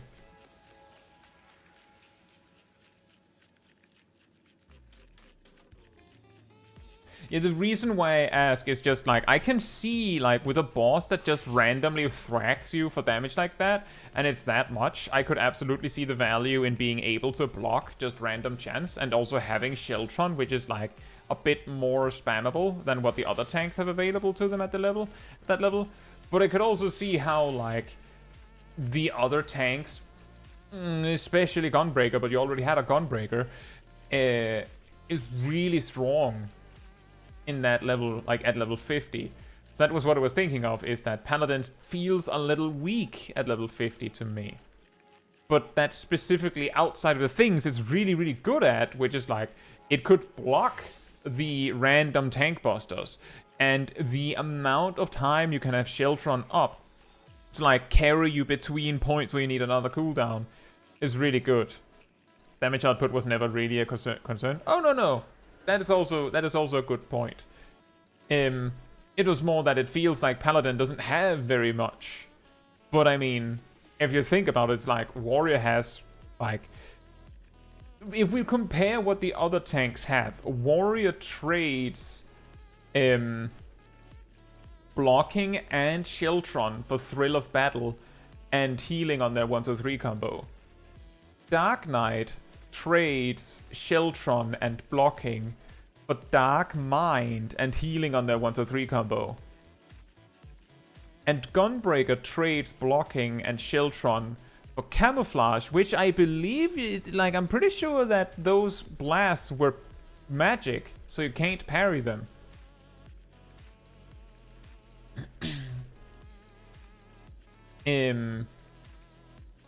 But they would have camouflage, and they'd have Aurora, and they would have healing and shield from Brutal Shell. So it's not like it's a huge difference. And that's also true, Leah, that Thrill only gives you max HP in that level range. Don't worry, I didn't forget that part. So yeah, it's a worse Thrill of Battle. But I will say, Dark Mind is pretty solid in that little range, considering it now also blocks physical damage. I'll say, Ymir, hope you're doing well. Imagine if Paladin had healing on 1, 2, 3. Like, I'm just saying, I think that it would be fine if Paladin, first of all, that its healing, like, well, its magic attacks basically had this trait out the box. Like, this shouldn't be a thing. It should just be what those spells do. And also, I think that Paladin should have like a worse Holy Spirit that becomes Holy Spirit at higher level, so that their like low level rotation isn't just 1, 2, 3 forever. I can understand more that Atonement is held for later, because if let's say you had Atonement at level 50, then you have nearly your entire rotation almost, it feels like. Like, it feels like you're lacking something to look forward to. But I could see the benefits of moving, like, adding a spell at lower level, because Paladin doesn't have any spells at level 50. It's ridiculous that they don't have anything.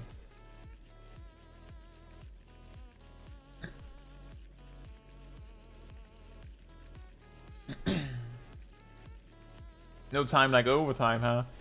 Well, indeed. Speaking of, we could take a look at your clip, Ymir. We still have it, unless you don't care anymore. It's been a while.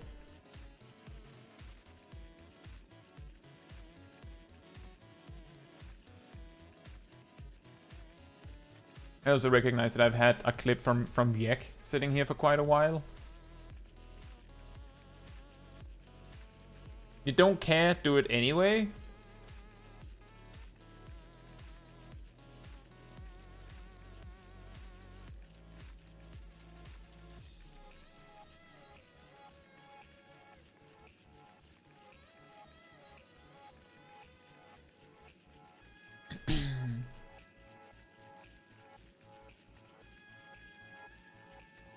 It's good AoE dot.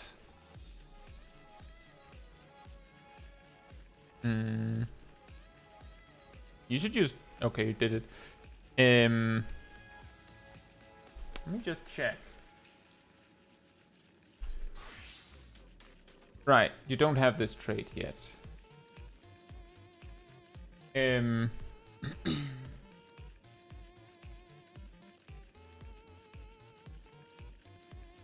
If you like to be super sweaty on this, you could use Nevma on this. It's a DPS gain on more than one.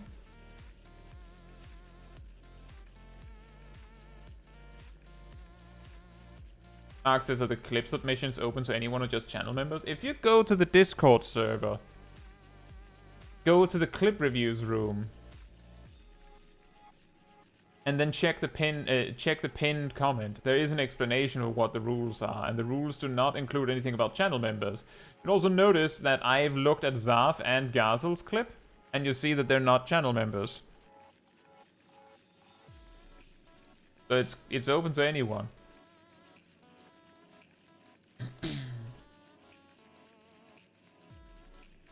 But there is a pinned comment in the room that says what you need to know. And I think I would also be more upfront about it if it was like, it's only for channel members. Because then it would be like a selling point, right?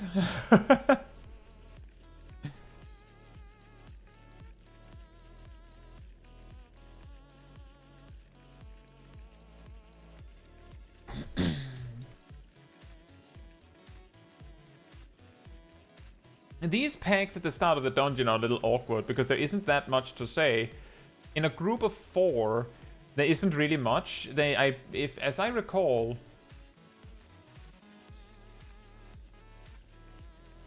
when I soloed this dungeon with Warrior, there was one pack that caused problems.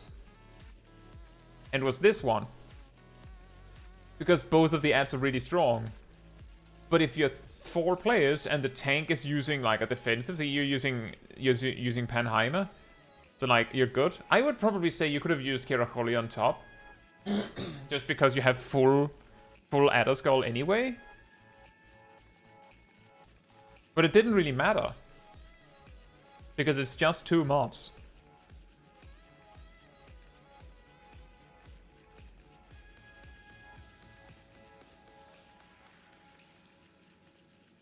Gonzo says keybind for food buff.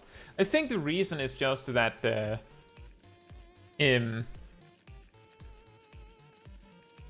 is that Ymir just put it on their 3 hotbars and they have all those buttons bound. It's because you have 2 food buffs, I think.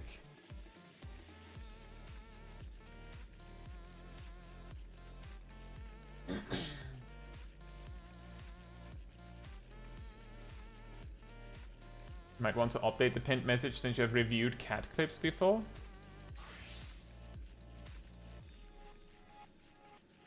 What is it that's wrong in the pinned comment about that?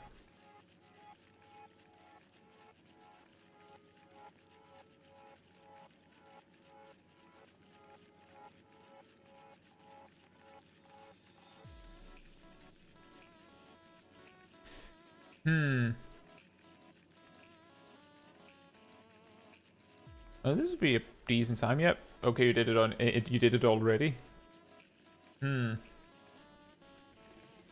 AoE dot. I would say just. That's a little bit of a weird one. Those ads are not going to live long enough for that AoE dot to be worth it. So it would have been better to just single target dot the boss. It's like a little bit of a weird optimization. Is that if the boss doesn't have a dot on them, or if an enemy doesn't have a dot on them and you have one, the question is, will it be better than not using a dot?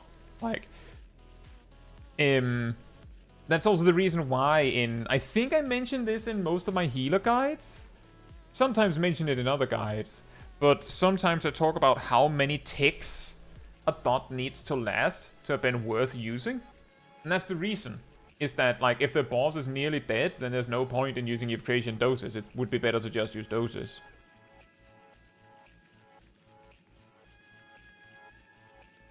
The pin mentioned the clips have to be faulty in gameplay or any other relevant game, which cats don't seem to fit.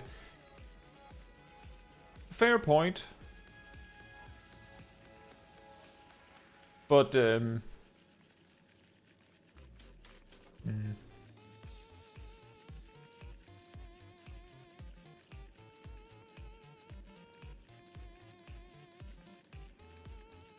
I feel like it makes sense to still have the pinned comment be as it is.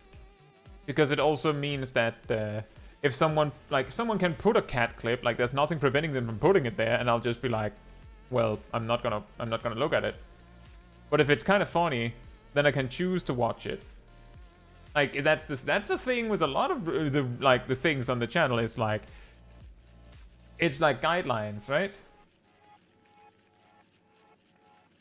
So I can just go, nah, I want to see it.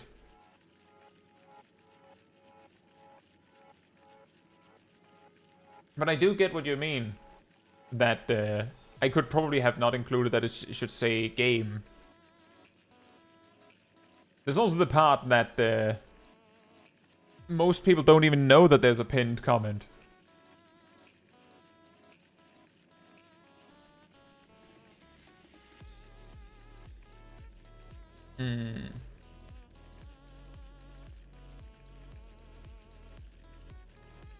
It is strange with this dungeon, because it feels like it's challenging enough, but the trash packs don't feel that intimidating. Or maybe Emir is just doing a good job.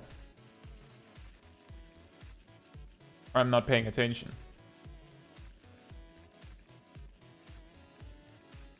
But the bosses, like this boss certainly is one of those where if people know what they're, like, knows how to dodge, then it'll be over, no problem.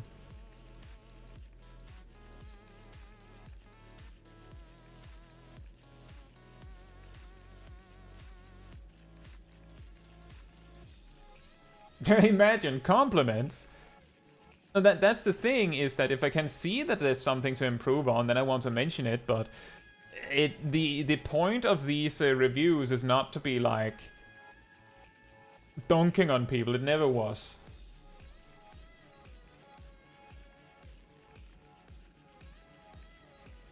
Pinned on mobile Discord is the worst. Yeah, the reason why it's a pinned comment is because whatever explanation I would give wouldn't fit in the channel description, which people also often don't read. So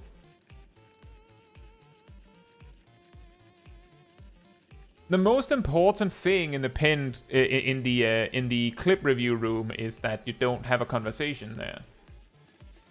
But if someone just writes a single message, then it's like, whatever.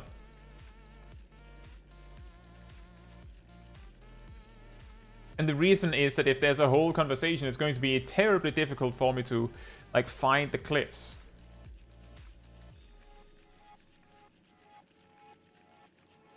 I feel like you did oh, you could use Urisamatsu here. I don't think you need it, but you could. Just because you were down to 1. AoE dot. Kera? Yep. And Pan? Nice. Flemmer? Yep.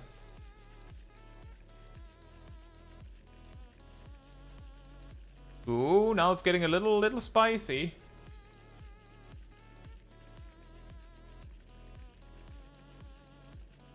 Let me just take that pull from the start. Gets a little spicy. So around here, use Keracholi would be my recommendation. Then use Panheimer immediately after. Like you just Disgracia, Kera, Pan. And then you just AoE.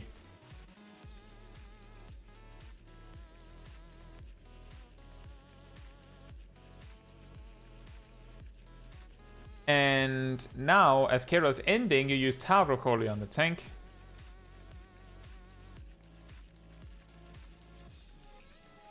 You can also do that. But you should definitely use... now you used Ryokoli instead. Now you're missing resources. You should have used Tavrokoli there. You can use Ritsumata. Now you have Keracholi. You've gone 15 plus seconds without using either Kera or Tauro. You could also use Haima now. It still looks a little spicy, so you could use regular old Haima because it became available. But yeah, this is how quickly these kinds of polls can go sideways. Like, based on the way that I teach it, right around here, you should use Tavrokoli on the tank. And in fact, you could use Physis like a second sooner. Use Physis, then Tavrokoli, because then the Tavrokoli receives the benefits from Physis. You might not need that, but the tank isn't topped, so you wouldn't not need that. And then you would have 15 more seconds where the tank has a 15% damage reduction. And then right here, sorry. If you had done that, then at this point you would be able to use Keracholi to extend the damage reduction again, and you'd be able to like continue this trend. And looking at your options, you have Krasis and Soteria in that scenario. You also have Holos, so you could use those as well. But the key thing is that it's a little difficult to figure out how much damage the tank would not have taken if you had been using Tauro and Keracholi more aggressively. I will also say this pull is really dragging out. I don't know what's going on here, but it feels like the pull was way longer than your average pull. I'm just saying, it's not the only way to do a big pull as Sage. It's just, that's the way I do it. And the reason I pointed it out was because it felt like you got yourself backed into a corner, because when the tank drops low, your reaction is to use Ryokoli. And then you don't have resources to use the better buttons. So having a strategy where you go, then I do this, and then after X time, then I do this, like a rotation essentially, can help you in those situations. Ew, the dancer got hit. They might need help. Yep. There's Ryokoli makes sense to do. Didn't need more than that. Very good, Kira. And you don't need to do anything else. The heal over time will do most of the talking. We have a raid wide. This could be a good time to use Zoe Nedma. But Fizz is also fine, and it seems like the heal over time does most of the talking again. And you kept, you stayed cool and didn't add anything extra. That's good. That.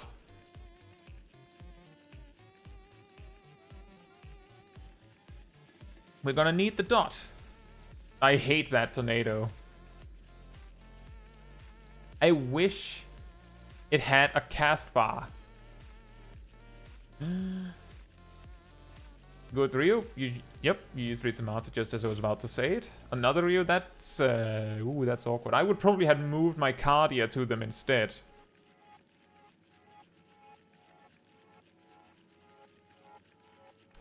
But yeah, overall, when the group is doing everything right, and the pulls don't, like, overstay their welcome, things go well. But I will say a tip I would give is, with Sage, one of their biggest strengths in a big AoE pull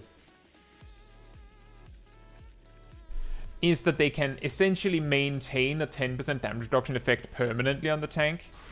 Just like as if you have a Dark Knight that just permanently has ablation. That's pretty effective. You can't maintain it forever, but I'm just saying. I'll just wait for resources, then I'll possibly start a demonstration here.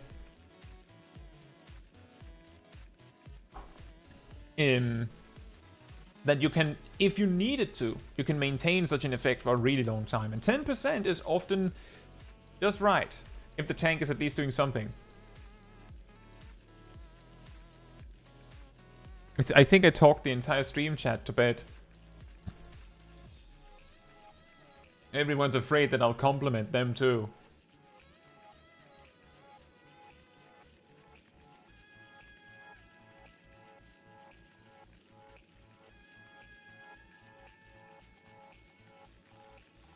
Go into an instance and come out. That's true. I can also wait 20 seconds. Yeah, overall, it was fine. It was fine. On the final boss, it was more like minor details. No one died. On the final AoE pull, the only reason why I'm pointing out those things is because... Oh, I'm going to be lagging, so this is going to be slightly off.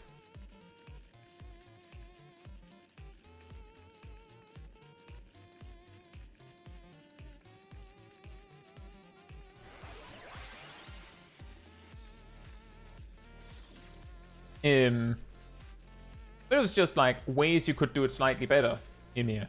Especially in that AoE pull at the end, because it seemed like the problem was more that, like, as I said, you got backed into a corner.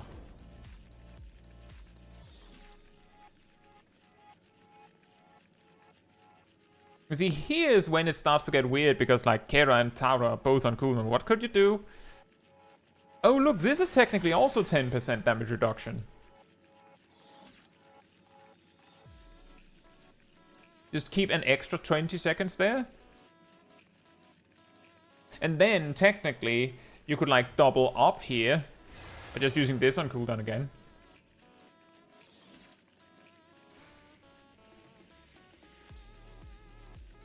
And so far, this covers about like over a minute.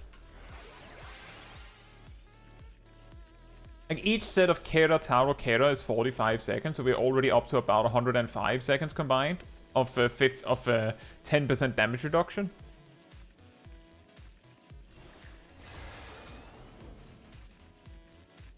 So, like, if you need all this, there's probably something wrong in the AoE pull if you need all that. But you could essentially run nearly 2 minutes of 10% damage reduction. Just constant. Nearly 2 minutes. Also, hey, Gleaming, hope you're doing well. Okay, fine, for this poster's sake, I'm apologizing for calling Sage, and I quote, a baby job for babies. Oh, that's a dangerous one, Gleaming.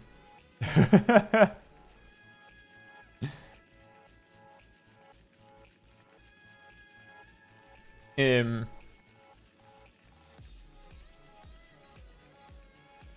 in that case, I think we got a little bit of the backlog dealt with. But I hope you could use some of those tips, Emir. Even though I know it's like over a month old of a clip, you're probably way better at Sage by now. You're like looking at it like, I wouldn't do that. Like you're like, meanwhile, while I'm giving tips to Emir, Emir's like sitting there like, why are you doing that past me? Click the button! I've actually done that myself. Like looking at old footage of myself, like just the other day, I had a case where it was like, I was writing the manuscript for a Mentor Roulette video, and I was like, wait a minute, did I actually remember to use that cooldown? Looked back on the footage and was like, nope. Why not?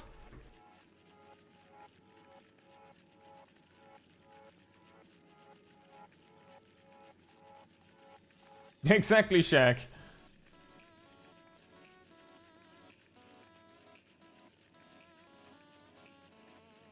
The best you can do there, Gleaming, is that, I mean, it's a little hard to see in the thick of battle, but if you're using your doses with cardio in the tank, the heal that pops up right as you attack is yours, so you'd be able to tell how much healing that is. It's not easy, and especially not when you're new to the job, right? But that is indeed part, like this is something we talked about like hours ago in this stream, that one of the problems I find with a new healer, like a player that is new to healer, the reason why I often recommend White Mage is exactly because Sage and Scholar has things where like heals are just coming from random other sources. Not random, but like Embrace and Cardia. And Astrologian has things where it's like, it has healing that goes on cooldown, right? Like you just throw the card out there, and Essential Dignity. But White Mage, you need to really think about what you're doing, especially at low level, because you don't have that many options. Hey Ace, hope you're doing well. So you saying it's difficult because you didn't like annoying because you couldn't really tell how impactful Cardia is makes perfect sense. Now, unfortunately, Ace, I think you've caught me just as I was like about to round up the stream, but I'm still glad to have you. But yeah, I think we covered a lot of ground, a lot of clips. But if you enjoyed this particular stream, it helps me a lot if you leave a like on it here on YouTube. That tells the algorithm this was an enjoyable stream, and like other people to enjoy it as well. So thank you so much in advance. And also, hey Barry, thank you so much. I'm glad to hear that. If you'd like to be part of the Discord community server, just continuing my goodbye here, there's a link in the chat right there where you will find the weekly schedule where you can see what else is coming up in the coming days, such as Savage Raid re-clears tomorrow instead of Saturday as we normally do it. Yeah, usually update that one Sunday or Monday. And if you get to go to the announcement room, you'll see links to videos and streams when they come out. And if you grab the reminder roll in the role assignments room, you'll get a notification whenever I post a stream or a video, and an extra notification around 15 minutes before stream starts, so you don't miss a second.